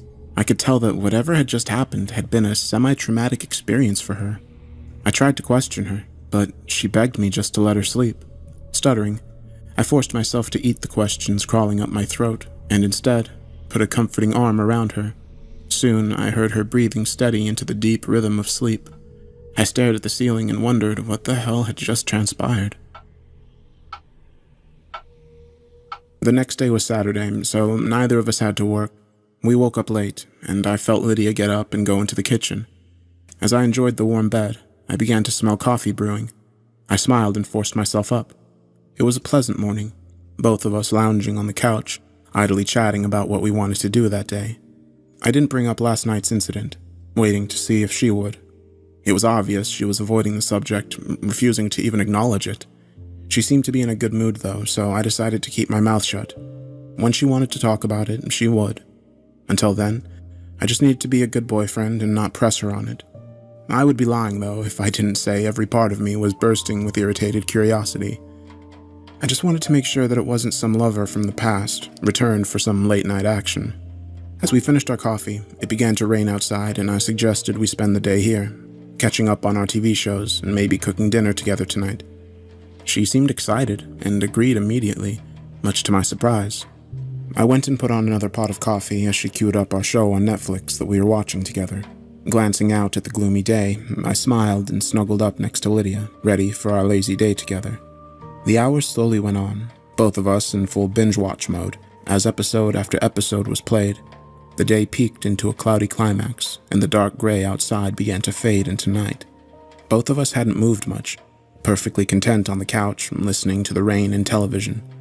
After one of the episodes ended, she suggested we start making dinner. I agreed, feeling my stomach rumbling, and asked her what she wanted to make.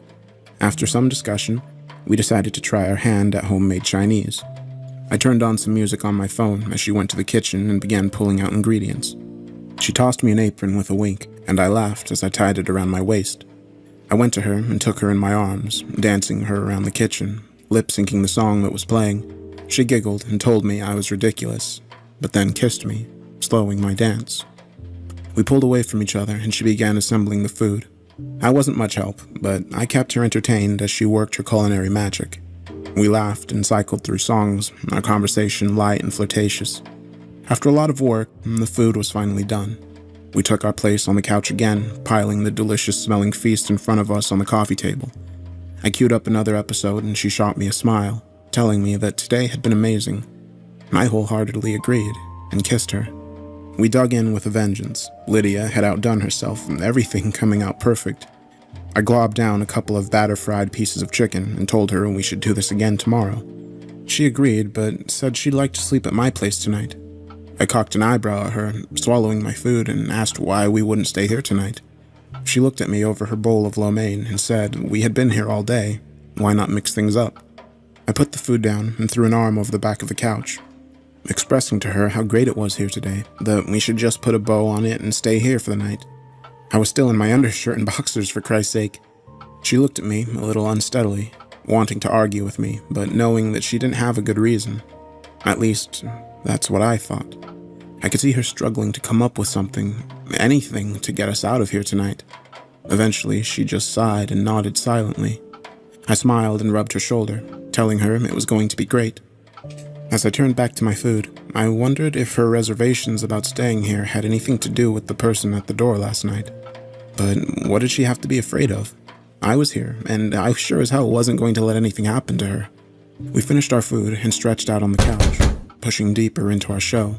Lydia laid down on top of me, and after a couple of hours in that position, I felt myself begin to drift off. I could feel Lydia doing the same, both of us surrendering to the food and steady rain. Together, they gently lulled us to sleep. I startled awake as someone pounded on the front door. Lydia sprang up on top of me, her knees thudding into my ribs. I let out an oomph as my side spiked in pain, but she slammed her open palm down over my mouth, silencing me. Her eyes were wide and terrified, all traces of sleep gone from her face. I looked up at her, waiting for her to say something. Instead, she cowered down into me as another series of loud knocks came from her door. This is insane, I thought. Someone is clearly terrorizing my girlfriend, and she's been too embarrassed or ashamed to tell me about it. I forced both of us up into a sitting position. Despite her frantic efforts to keep me in place, I whispered to her that I was going to answer the door and put a stop to this. I told her that someone was stalking her, and that after I confronted the person, I was going to call the police and put an end to it. She shook her head wildly, tears budding in her eyes. She told me that it wouldn't do any good. The police couldn't help. She tried to pull me back down on the couch, but I shook her off. Another round of pounding on the door. I told her I was going to answer it unless she told me what was going on. She bit her lip, huddled on the couch, horror stretching her face. She said I couldn't answer the door, begged me in hushed whispers to just wait until they went away. "Who is it? You have to tell me," I said in a soft growl, leaning close to her. She looked up into my eyes, tears straining her cheeks, and whispered, "It's the devil." The way she said it sent a chill down my spine. What? What did she mean by that? 3 long knocks shook the frame of the door. I looked at my phone and saw it was a little after 3 in the morning. For a moment, I was completely frozen with indecision. I wanted to protect my girlfriend and confront this head on, but the way she was looking at me, begging to just leave it alone, tore my mind in the other direction. Finally, I made an impulse move, taking 3 long strides to the door as more pounding erupted from the other side. Seeing me, realizing what I was doing, Lydia leapt from the couch, screaming not to open the door, her eyes bulging from their sockets. As my hand found the doorknob, Lydia sprang towards me, still screaming, grabbed my arm, jerking me back from the door. It was too late. I had turned the handle and the door popped open a crack, letting in an empty darkness. But there was something in that darkness. Lydia shrieked and tightened her grip on me, dragging me backwards into the bedroom. Her face swelling with absolute terror, she shoved me into the bedroom, screaming at me, her voice cracking. Just before she slammed the door shut, I saw something walk into the apartment, dragging shadows behind it. Lydia locked the bedroom door and leaned against it, sweating and breathing heavily. She looked at me, and I saw fear in her eyes that I didn't know existed. She met my gaze and slowly shook her head, unable to believe what I had done, panic dripping from every pore. I didn't know what to say. Stunned by her reaction and terror, I stood by the bed, slightly shaken and confused. Something knocked, hard, on the bedroom door. Lydia let out a little shriek and then quickly covered her mouth. She squeezed her eyes shut, and I heard her praying quietly. I didn't know what to do. I stood there stupidly, mouth agape. Someone was in the apartment. I had seen him come in. Reality was slowly sinking in, pushing aside the confusion and filling me with the icy cold of fear. Someone had walked into her apartment and was now pounding on the bedroom door. I swallowed hard, that icy fear tickling my stomach. We could be in serious danger. I needed to call the police, but both of our cell phones were by the couch, discarded where we'd fallen asleep. I had to do something. I needed to try to take control of this. I took a deep breath and stepped forward, taking Lydia by the shoulders and moving her away from the door. She fought me for a second until I reassured her I wasn't going to open it. Another sharp rasp on the door. Heart racing, I pressed my ear against the wood. I didn't hear a sound between the knocks, not even breathing. Summoning my courage, I cleared my throat and asked who they were and what they wanted. A pause. I jerked back as another assault on the door rattled the hinges. I stared at Lydia, looking for guidance, hoping she had an answer to this madness. Every second that passed, I felt increasingly scared, the gravity of our position sinking deeper and deeper into my mind. It's the devil. I shook my head, disregarding the thought. That was ridiculous. An impossibility I wasn't going to humor. And yet, I felt something on the other side of the door. I couldn't explain it, but it was this feeling, this weight, like there was a black hole sucking me through the wood. I suddenly heard movement from the other side, and I pressed my ear against the door once again.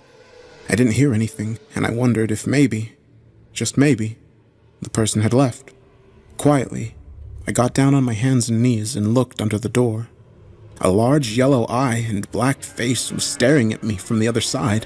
I screamed as soon as I saw it, pain rocketing through my eye socket. I fell back, clawing at my face as my vision swam and stars exploded in my skull. Lydia screamed and dropped to her knees next to me, asking what was wrong. After a few seconds, the pain receded and I blinked back tears. Lydia just held me, terrified, and I looked at her, rubbing my eye. Her lip was quivering and I could tell she believed what she had said. That whatever was on the other side of the door, she thought was the devil. I realized my own heart was racing, and I took a few steady breaths. That eye, I shivered, not even wanting to think about it. I had never seen anything like it. The way it dilated when it saw me. The sick yellow color. What the fuck was in here with us? Lydia curled into me, tears freely falling from her eyes. I was so confused and scared. I just put an arm around her and stared at the bottom of the door in the darkness. What was I supposed to do?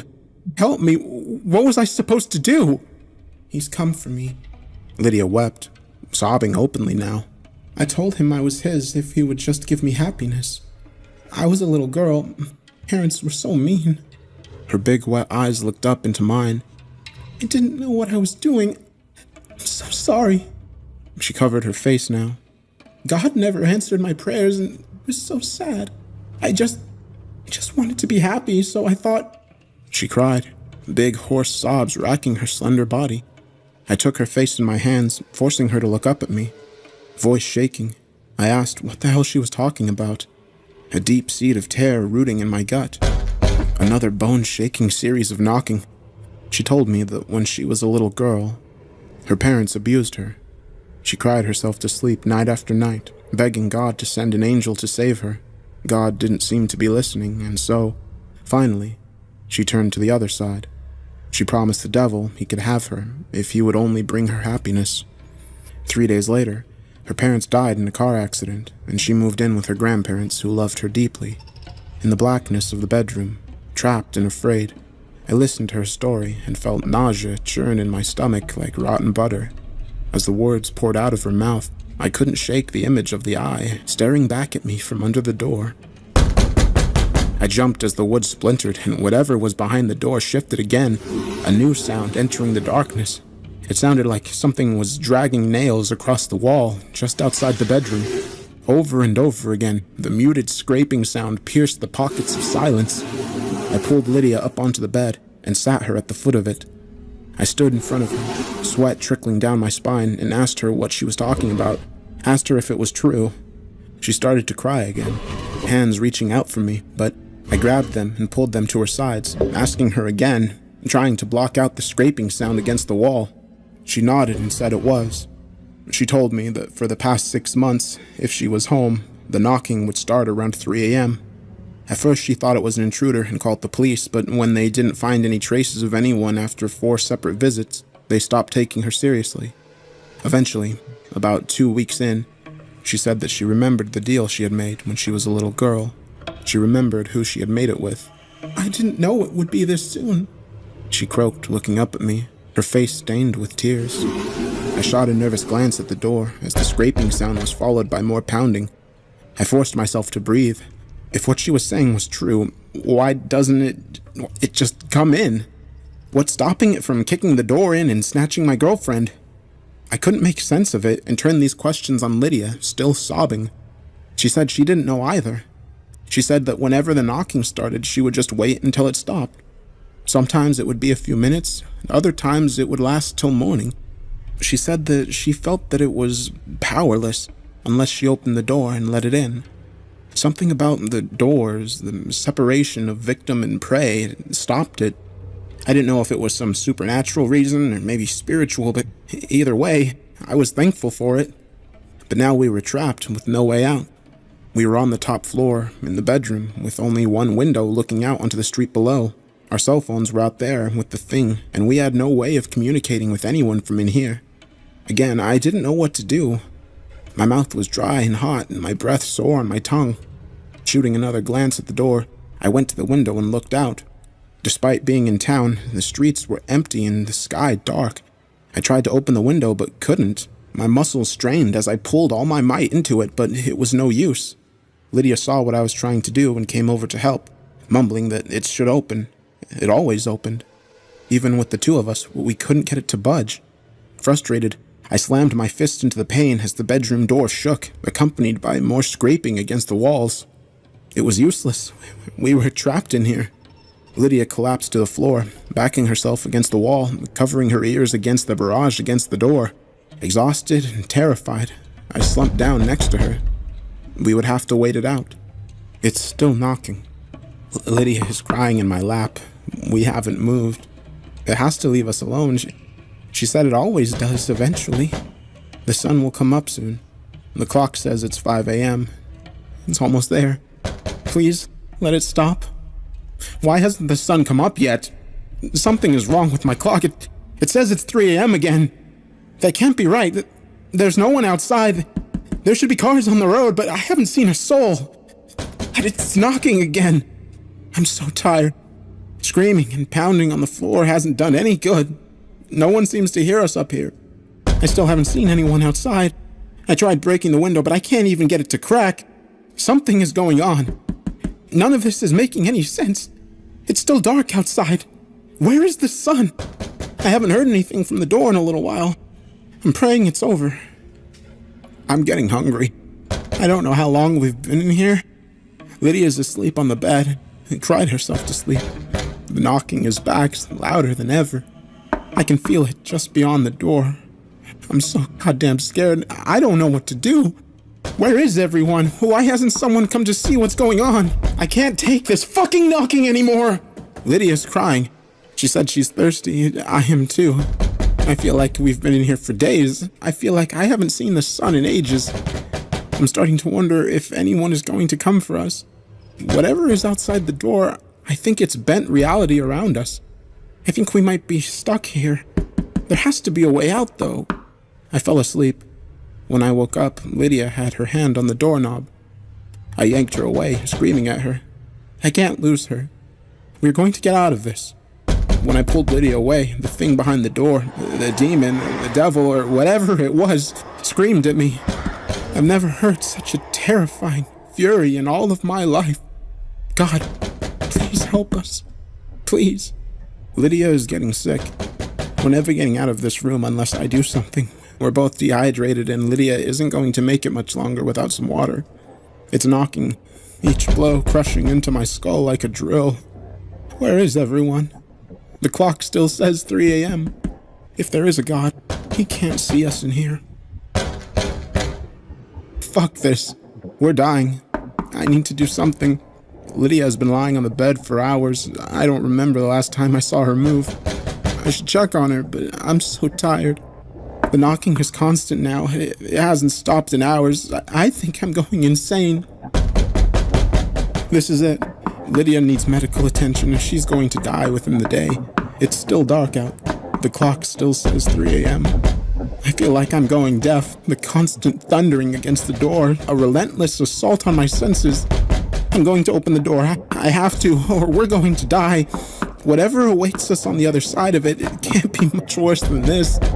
I have to try something. I can't just let her die. I can't. I'm going to open the door. I can hear it screaming again. It sounds like someone quickly flipping through radio stations. I don't know what it means. It can't be good. God, if you're out there, I could really use some help. Please, save us. I'm going to open the door now.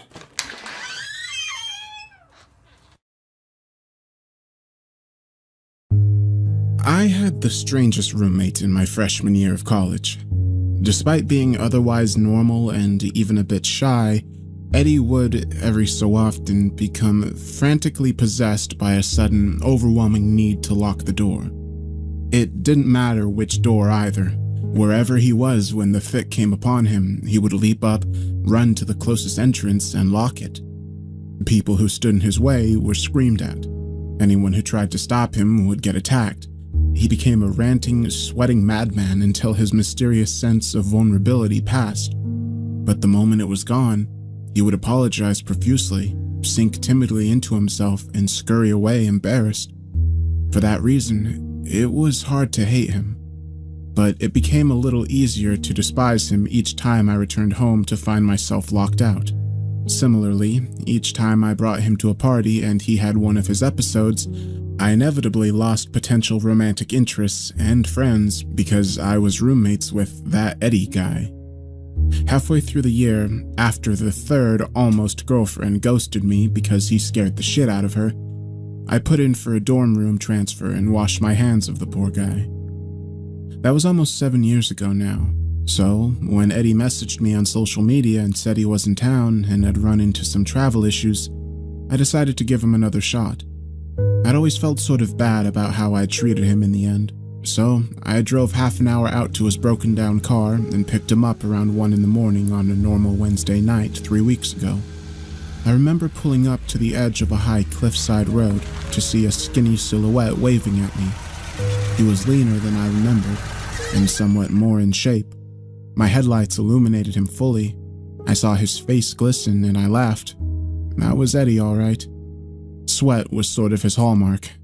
He hefted a duffel bag and ran up to my passenger side before fiddling with the door handle repeatedly.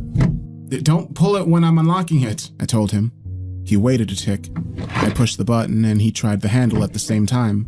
"Oops. Wait," I said again, hitting unlock as I did so. "Okay, now." He finally got the door open and clambered in with a nervous laugh. Sorry, man." His long legs folded up a bit as he got situated, and I could see his exposed ankles. "Thanks for picking me up." I shrugged. No problem at all. "Do you know what's wrong with it?" "Yeah, the alternator's been having trouble. I think the cold weather finally did her in." "Cool." I gave a slight cough to clear my throat, and we drove in awkward silence until he brought up a joke from the past. Just like that, we slipped into that first semester 7 years before, with all its new experiences, hilarious misadventures, and surprise pressures. By the time we reached my place, I'd remembered the good things about him, and I was glad I decided to help him out. On the way, I pointed to the couch. "That's probably the best spot in the apartment. I'm trying to save money these days, so the place is pretty small." "Rent these days, eh?" he asked before placing his duffel bag down and sitting carefully on the couch to evaluate his softness. "This'll do fine. I can't thank you enough. I'll get out of your hair in the morning as soon as the repair shop's open."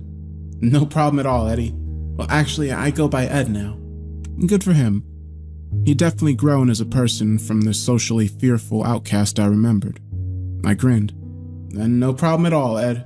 I went to bed back in my room without a single worry. It seemed like his issue had been resolved by maturity or medication, and who was I to judge someone for troubles beyond their control? That was in the past. Of course, I was completely wrong. Around 4 in the morning, I awoke to get up to get a glass of water from the kitchen. I knew my own apartment, so my footsteps were pretty much silent, but Eddie still sighed and stirred on the couch as if something was bothering him. I stood by the fridge, glass in hand, as he whimpered, struggled, and then leapt up. In a mad dash, he ran to my front door and slammed the deadbolt. He gave out a deep breath of relief and remained there with his head down while I tried to figure out the best way to let him know I was present. Well, if he was having a fit, there was no good way to do this. "Ed?" He seized up mightily, gasped in as much air as his lungs could hold, and then slowly turned around.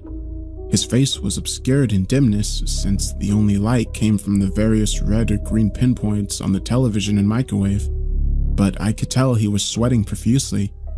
After a long moment, he managed to breathe again. Finally, he said, "Oh, hey, I didn't see you there." "Yeah." I put my glass down on the counter. "You alright, dude?" He meant his laugh to sound nonchalant, but it just came out nervous and high-strung. "It's the same old, same old. You know how it is." I went around the counter and approached him. He moved back a few steps, and I touched the door.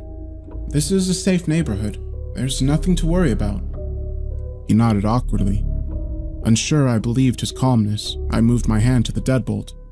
I wanted to make sure he wasn't going to get weird while I was asleep if I went back to bed. He made a sudden, half-halted leap toward me, hand out. "Don't!"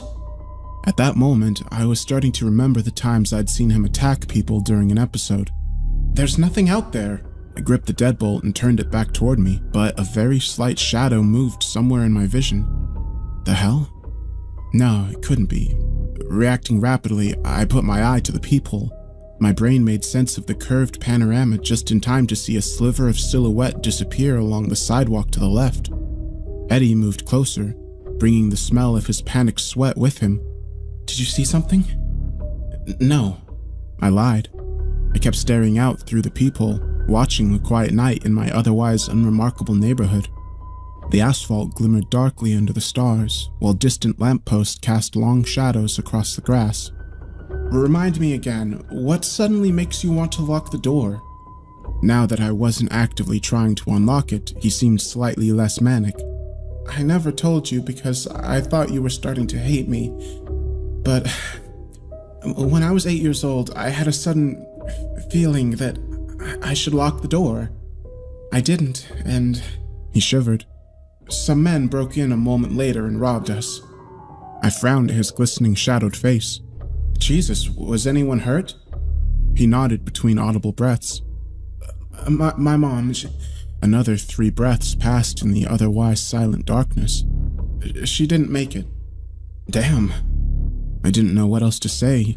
Just, damn. No wonder. No wonder? Before I could elaborate, the sound of something skittering outside reached us. He turned and listened in one rapid motion like a startled animal, and I had to admit I was none too calm either. Still, I couldn't risk amping up his anxiety. I did want to sleep again at some point. He whispered, "Where was that?" It sounded like it came from the back. I whispered too. "I'm sure it's nothing. Let's go." I led the way and crept through my apartment. He made sure to mimic my steps, but he was still louder than me, and I nearly winced at every creak. By the time we entered my bedroom and reached a rear window, my nerves were raw. The window was fitted with stops that prevented it from opening all the way. I usually left it open for the breeze, even in the winter. We sat in total darkness in front of that thin rectangle of cool air, looking and listening. Have you ever actually listened to the sound of the city at night? What I'd gotten used to as silence was actually anything but. Soft wind stirred a rustling in the nearby trees. A train blew a horn in the unknown distance. A dog barked twice, and briefly an ambulance siren trekked across the horizon. Under it all, a constant low haunting wail emanated from across the world from the nearby highway. I'd always hated that sound whenever I'd accidentally become aware of it because I thought it sounded like 1,000 ghosts screaming from very far away. But I wasn't about to tell Eddie that. It was about that time that my gaze landed upon something among the trees. When I'd first seen the closely bunched collection of white pinpoints, I just assumed they were reflections from somewhere. Now though, as I watched them carefully, I was nearly certain I was seeing them rotate upward. It was as if someone was spinning a wheel of lights whose narrow side was facing us. From the size of the distance, the wheel must have been 2 or 3 feet in diameter. I whispered, "What is that?" After finding it with help from my pointing finger, Eddie's stare deepened. I've never seen anything like that. What could it possibly be? I couldn't make sense of it.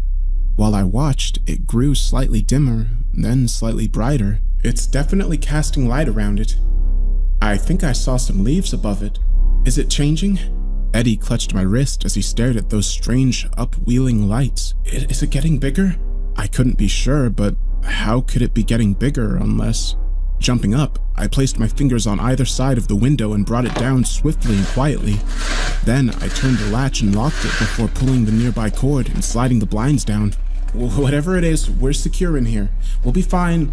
It's probably just some kids playing with light toys or something. He sighed and opened his mouth to speak, but a visible change came over the silhouetted contours of his head. An instant later, he leapt over and slammed my bedroom door shut. The boom echoed loudly in my ears. I demanded to know what he was doing as he locked my door. Eddie turned around and put his back to it. I could tell he was wild-eyed from the way he whispered, "Be quiet. It's in your apartment." The adrenaline spike from the slammed door made me a little angrier than I wanted to be. What's in my apartment?" His frantic whisper was nearly a hiss. "I don't know. I just know that we have to keep this door locked." I was fuming, but if I spoke, I would have said something I regretted. So we stood there in the dark for a solid few minutes. I began to calm down as those minutes passed, and once I was in control again, I opened my mouth to whisper, "Hey, I'm sorry, The floor creaked outside my bedroom door. I froze. Eddie backed away from the door and faced it alongside me. It was nothing but a dark rectangle in front of us, but I stared at it for any hint of motion or change. The crazy thing was, I had no idea what I was even looking or listening for. What could possibly have been out there? Not only had we left the front door locked, there had been no sound of entry, forced or otherwise. If there was something or someone out there, how had they gotten in? Dim light began to move across the walls of my room. I waited for the sound of a passing car, but none came. As we watched the door, bright light began to roll upwards around us, again as if someone was spinning some sort of lit wheel. It didn't take long for us to realize that whatever we'd seen in the distance outside was growing closer to the window. Beyond the blinds, something was coming nearer, but neither of us dared look away from my bedroom door for even an instant. Then I saw it. Between moving lines of shadow and light, I could have sworn my door handle had changed angles. I backed away. A look at the blind showed definite lights spinning closer, as if they were right outside the window and about to come up against it. Grabbing Eddie by the shoulder, I pulled him with me into the tiny one-person bathroom. He closed and locked the door the instant we were inside. My heart was hammering in my chest to the point of actual pain. Grunting my whisper, I asked, "What the hell is happening?" He shook his head. I have no idea." "Are you sure?" I asked him, squeezing his wrists. "This all started with that robbery and attack on your mom, right?" "No," he whispered back. My bathroom door was flush to the outside carpet, but hints of rotating light began to appear beneath, as if that insane, impossible wheel had somehow entered the room without opening or breaking the window. None of this made sense. "It has to be you somehow." "No, it has to be!" I shook him violently. "Is your fear making it real? Is something after you? You don't understand." He whimpered. "I didn't finish the story. It didn't start with that incident. I'd been getting the urge to lock the doors for years before that. The first time I didn't, that's when they came." I couldn't understand exactly what he meant. "The robbers?" He shook his head. "God, they weren't robbers, were they?" He shook his head again. My voice dropped to a razor hiss. "What's out there, Eddie?" All he could say was, "They want in." Something about the way he said it finally made me understand. "It's not about the bathroom door, is it?" I looked out through it, thinking of my bedroom door and my apartment door beyond that.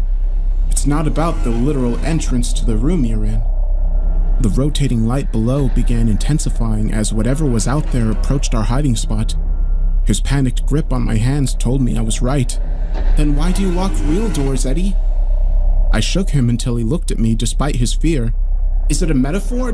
Does it make you feel better? Does it close them off somehow? Why isn't it working this time?" He began to cry, sending mixed drops of tears and sweat onto my forearms. "I couldn't take it anymore. I'm tired of the constant struggle." The high cliffside curb where I'd picked him up flashed through my mind, clear as crystal, and the fear that had been building since the moment I saw him suddenly left me. He'd gone to that cliff for a reason, and he'd probably had second thoughts as he stood there alone in the dark. Completely calm, I asked him, "Your car didn't break down, did it?" He shook his head. "You messaged everyone, didn't you?" He nodded, and I was the only one that responded. He rocked back and forth in front of me. "I just couldn't take it anymore. They want in. They're always out there. They want in. I lock them out, but they never stop. I'm tired of being terrified every minute of every day."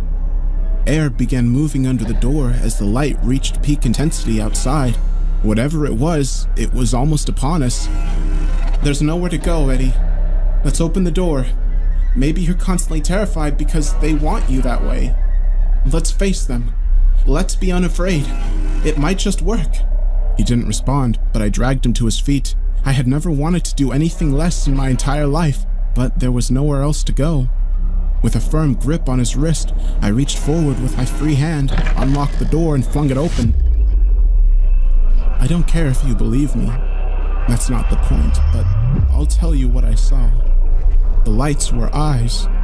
They were bright enough to obscure the grotesque moving body beneath.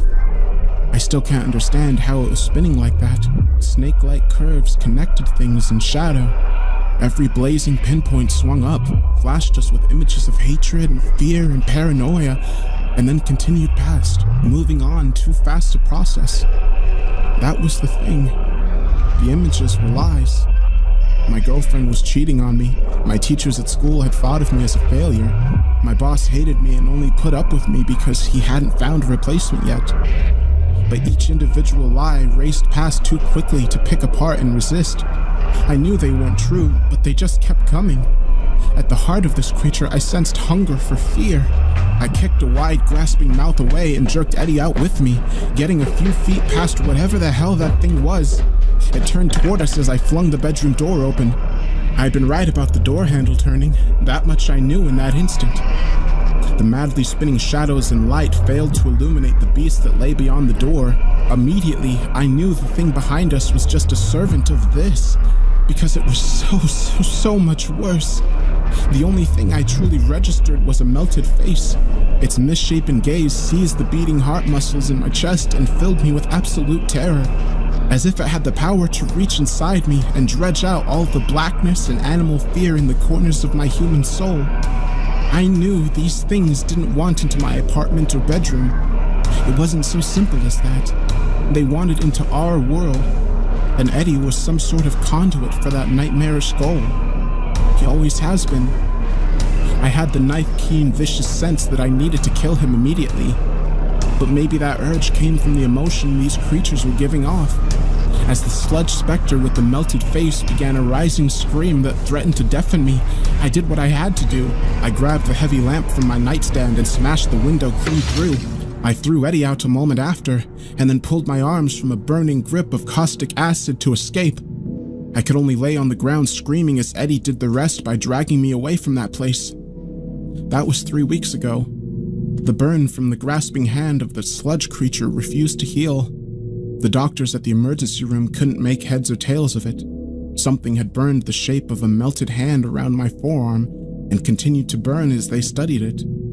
They could find no acid, no catalyst, no heat. Eventually, they had to release me. Of course, their lack of understanding didn't lessen the hefty medical bill any. I departed from Eddie the next day, telling him to stay strong and remain unafraid. We'd beaten the forces of hatred and paranoia personified and escaped with our lives by charging through rather than hiding. He seemed unconvinced and repeatedly said that we hadn't done anything, that I'd dragged him out of there, and that without me, he didn't know if he could do it. But I have a life to live, I told him. Gotta pay off that ER bill and find a new place. He understood, or at least, he said that he did. Today, I saw Eddie again. He didn't know I was there, because it was just a chance encounter on a city street. He was in a bar, watching a television above and drinking a beer. I stood outside and watched him through the window for a moment, awed at the change. He was sitting with new friends. He was wry, confident, and completely ignoring the door of the bar instead of nervously looking at the entrance every so often. It was such a positive change that I actually went inside with a smile.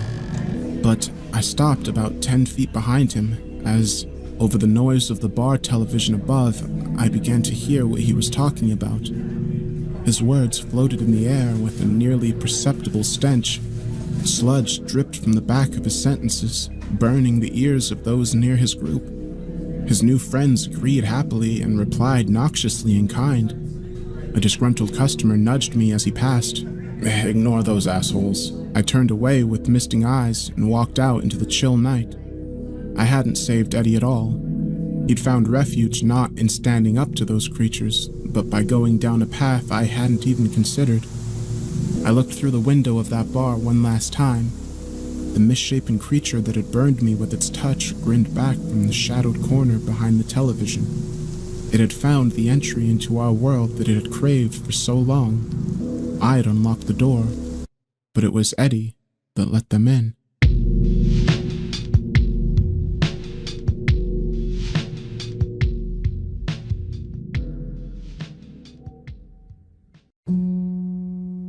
January 3rd.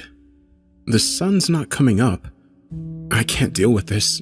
School's starting Monday. How am I supposed to get to class when it's so dark you can't see your hand 3 inches in front of your face? When I got up, I figured it was just because it was winter. You know, sun goes down, it stays down longer. But I knew something was up by noon. The sun should have been up by now. It's starting to freak me out. Neighbors have come by asking for some things they don't want to run to the store for, ignoring the elephant in the room that there's no sun.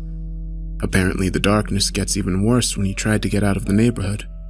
It's best just to stay here until this all blows over, while pretending it's not happening at all. Dad was sleeping on the couch this morning. I think he and Mom got into another fight.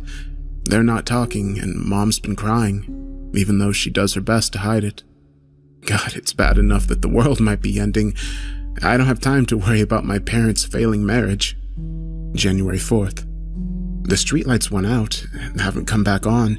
Now outside looks like Satan's winter wonderland. I can see other houses across the street, the lights shining through the window like beacons in the night. The only reason I can make out anything in my yard is from the light shining from my living room window. Mom and Dad aren't talking. Jesus Christ, you could cut the tension with a knife. I really wish I could go outside to smoke, but I swear Dad had a stroke when he saw me open the back door. I don't know how he expects me to go to school if I can't even go out on the back porch to get some air, but whatever. For now, I'm just cracking the window in my bedroom and doing what I can to waft the smoke out there. I'm 16, I can make my own decisions. January 7th. Okay, so I guess I'm not going to school. Sun's still not up. Weekend's just been boring as shit with just sitting around and watching the outside get darker. If that was even possible. I even started getting ready before I realized, what the hell am I doing? And went downstairs to ask if I can stay home. My dad gave me his approval and said I can stay home for as long as it stays dark. The first time we really acknowledged how absolutely bizarre that is, and it's the only acknowledgement. I tried turning on the TV to see if there's anything on the news about this, but all I got was static. I couldn't even connect to any local channels, it's all snow. Phone's dead too. I tried calling Isla and Lydia and got nothing. Not even a busy signal. It worked last night when I called to talk with Lydia. She lives just a few blocks away and it's dark there too. Isla lives in the city though, not Bartonville. And apparently, sun's fine there. She said she'd come over today to see if I'm still making up bullshit. It's not bullshit. The sun's gone and it's showing no sign of coming back. January 8th. It's not just the sun disappearing. Lights are going out. It started with the kitchen. I went down and tried flickering the light, got nothing. I yelled for Dad and said the kitchen bulb burned out, and he went pale. He switched it, and I heard him swear for the first time in my life when it still didn't work. I tried to tell him to check the breaker, but he was clearly losing his shit. By the time Mom came back in, he was babbling nonsense about the lights being taken away, and Mom had to help him lie down. I wonder if this has anything to do with why he was at work late for the last few weeks. I don't know what he works on, but I'm starting to go a little stir-crazy, and it's making me paranoid. Isla never showed up yesterday. Stayed up until midnight, and she never showed. Maybe she got turned around, or maybe she forgot. She's like that. I bet she just forgot. January 9th. Half the house is stuck in the dark now, including my bedroom, but that's not the worst of it. Watching the street is the only form of entertainment I have other than reading, and I'm getting too antsy to focus on that. I cracked the window while I street watched, and then I heard it. For the last few days, all I've heard while I've cracked the window is wind. Today, I heard whispers. Yes, I thought maybe I'd cracked and was hearing things, but I pressed my head against the screen to listen better. It was then that I heard the clack of something like claws climbing up the side of the house. I yanked my head back just in time to see those claws land on the sill. I was frozen when I saw that thing haul itself up to my eye level. It was probably my height, maybe a little bigger, pure black with tufts of hair or fur coming from the top of its head and its shoulders. It didn't have any facial features other than these large, pointed ears and bright red eyes bigger than my balled-up fist. It blinked a few times, like he was just as surprised to see me as well. His claws sliced through the screen as I stared at it. I had to be going crazy, right? Its enormous hand groped around my desk before landing on my last pack of cigarettes. It yanked them back, waved them in my face, and then it dropped out of sight with a chattering madman sound. I screamed as loud as I could before slamming the window down. My dad came in, and when I told him what I saw, he began to cry. Just crumpled into a ball on the floor and began sobbing. I asked Mom what was wrong with him, but she couldn't answer me. All she knew for sure was that on the 2nd, he came back late, looking paranoid as hell and smelling like someone else's perfume. I don't know what's worse, the fact that my dad apparently is having an affair or how calmly my mom said that. Apparently she'd been on to him for months and it'd been likely going on for years. It was only that night she caught him. God, I wish I could just go back in my treehouse and hide for a bit, but I can't imagine leaving this house right now. Not with those things out there that laugh and whisper, even though they don't have mouths. January 10th. The darkness took a house last night. The chittering from those freaks was so loud it woke me up. We crowded in front of the living room window and watched as dozens, maybe even hundreds of those monsters surrounded the house across the street. Windows were busted in, the door was ripped off the hinges, and they flooded inside. The Knays started screaming seconds after they got in. They screamed for what felt like ages, and all we could do was stand there and watch. Dad bolted around the house after that, extinguishing every candle, turning off any light we still had that worked. He's sure they were attracted to the light. I don't get it, but honestly, I'm not going to argue with a guy who's 2 steps away from a mental breakdown. The Knays did have most of the lights on. My thighs are going to be covered in bruises with how I keep bumping into everything every few steps. I can only use my flashlight to write in my diary. I have to leave it dark the rest of the time. All I can do is just watch the darkness outside the window. January 11th. 2 more houses were ripped to pieces during the night. Maybe the night. I can't tell anymore. I count days by sleep now, and now there's not much else to do but sleep. I'm getting better at seeing in the dark, though, although all there is to see isn't great. The monsters just took the Knays' house down, and there's nothing left but a pile of wood. The lots and Jarvis's house is also destroyed. In the wreckage, I can sometimes see dark shapes moving around them. More monsters, probably. I wish I could see Lydia's house, but it's too far away. I hope she's okay. It's clear my dad prepped for being here for a long time, though. We have enough canned food to last until the end of the century. Something on that last normal night spooked him, and although he and my mom are clearly going to split the moment they can, he still cares about us. Even if he did betray us. I'm just too tired to be angry, and too scared. Maybe turning the lights off was the right choice, but who knows? January 12th. Rise Gill. That's the name of Dad's other woman, or in this case, man. Boy, this just couldn't be easy, could it? I was in the living room watching the snow when I saw a dark shape dart across the lawn. I almost screamed for my dad when I heard someone run into the door, but then I heard a voice. God, please let me in! I don't know what made me turn the knob, but the guy nearly flattened me in his panic to get inside.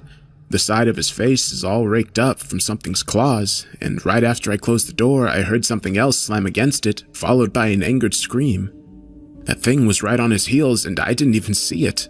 My dad admitted it all to my mom in the other room when Rise practically fell into my dad's arms, sobbing about how they weren't just seeing things. Mom came out after a few minutes alone, dry-eyed and holding a first aid kit. She patched up Rise's face while Rise explained what had been happening all over the block. The monsters, or shadows as he called them, are in fact attracted to the light. Dad was right, but they also like heat. Rise saw a few of them curled up around a burning house like a bunch of dogs in front of a fireplace. They didn't bring the dark, though. The other thing did. Dad and Rise refused to explain further, but apparently that night they saw something unknown. I'm praying for the sun's return soon. Dad turned the heat off and we're all bundling up. January 13th. I like Rise. That sounds so bad, I know. He's the guy that's ruining everything for my parents, but he's super nice. He's helping board up the windows so as little light and heat escapes, but leaves peepholes for me to keep an eye out. He's trying to keep the mood up by bringing up his travel stories. Apparently, he went all over Europe for summer vacation after he graduated. If I'm ever interested, he can recommend the best spots, apparently. I'll take going anywhere to get out of this damn darkness. I think even Mom likes Rise, or at least is playing nice. There's no room to be a dick while the world's potentially ending. And Dad, he looks happy when he's with Rise. Happier than he ever looked with Mom. January 14th. The monster that stole my cigarettes came back. I know it was him because he's made them into a creepy necklace. Dickhole. I could use a smoke. He was just peering in through the slats of my window's barricade, tapping on the glass with his claws and making more weird, warbling sounds. Rise showed me his gun. He says if the monster tries busting through, he'll make sure to put it down. I've never felt so relieved. In the meantime, I'm calling it Nick, short for nicotine, and I'm sleeping in my parents' room. Well, my mom's room. Dad and Rise are now occupying a room in the basement. I wish they'd just tell us what they saw that night. January 15th. Nick got in. Fuck. I don't even know how. I just heard Rise and Dad scream and came down to the basement to find Dad bleeding everywhere and Rise trying to put a bullet in Nick's head. He missed twice and ended up pegging it in the arm once, bolted back long enough for Rise and I to drag Dad to the main floor and shut the door. Nick is stuck in the basement and he can't get up here, but I do hear him pacing up and down the stairs. Dad's really fucked up. Mom started praying when she was patching up his neck. He looks super pale still, and he's going in and out of consciousness. Rise is holding onto his hand and he's bawling his eyes out. I think my dad's dying. January 16th. Dad's dead. He passed sometime, well, I don't really know when. Clocks have all stopped and haven't been going for days. It's like time's not even real anymore. It's just an eternal night until we all die. I peered out of the window to see the front yard's got a few more bodies in it. All pretty badly shredded, but I would recognize Lydia's pink coat anywhere. I think the rest of the bodies are her family, but I can't tell.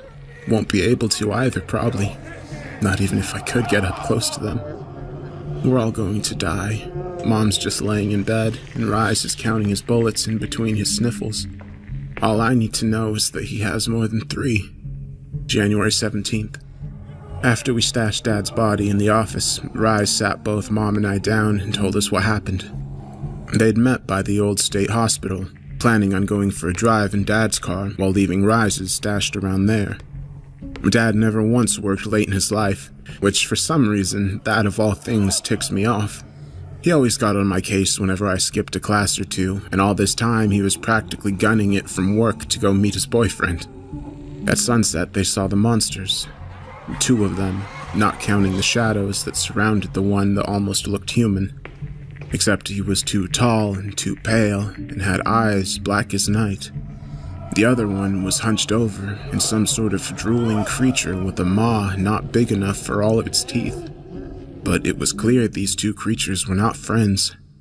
The king, that's what Rise is calling the one with the shadows, apparently attacked first, but the beast fought back.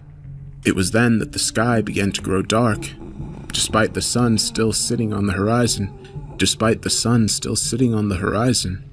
They watched the sky grow black while the creatures continued to fight.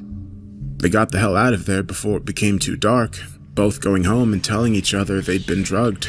That was the only explanation for what unexplainable shit they'd seen. But they both still found themselves preparing.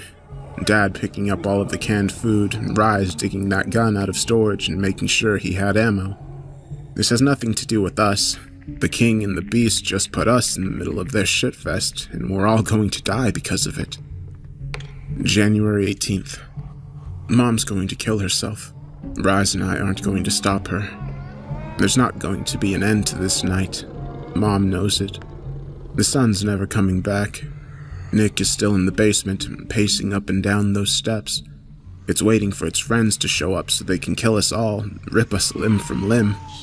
Rise is going to make a last stand when that happens, but Mom can't bring herself to wait for the sun anymore. She sat me down and told me how much I mean to her, that she still loves Dad even if he really, really hurt her, that she won't think badly of me if I'm not ready to end it. I'm not, but I'm just glad she's going to take the pills and peacefully go to sleep instead of taking Rise's offer to use his gun. I'm not sure I could take it if I heard the gun go off. I'm such a coward. I should be joining her right now, but I'm too scared to die. I'm only 16. I don't want to die. January 19th. This will be my last entry. Nick and the others broke through last night, right through the basement door. Rise took out a lot of them, but I'm not sure if he's still alive since I'm not hearing any gunshots anymore. I'm barred up in my room. I keep getting whiffs of my parents' rotting bodies, and it makes me want to puke. Why didn't I go with my mom yesterday? I don't want to die. I don't want to die. I can hear them in the hall. They're looking for me. They can feel my warmth, even if my fingers feel numb and my teeth can't stop chattering. I can hear them whispering my name. I'm going to make a break for it out my window. I don't have a doubt that I'll freeze to death, but I'll take that over being ripped to pieces. I hear it's quite nice, freezing to death. You just sort of go to sleep.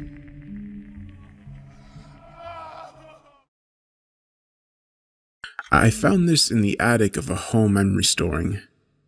There was a horrible blizzard a few decades back that destroyed a bunch of homes, but nothing like this.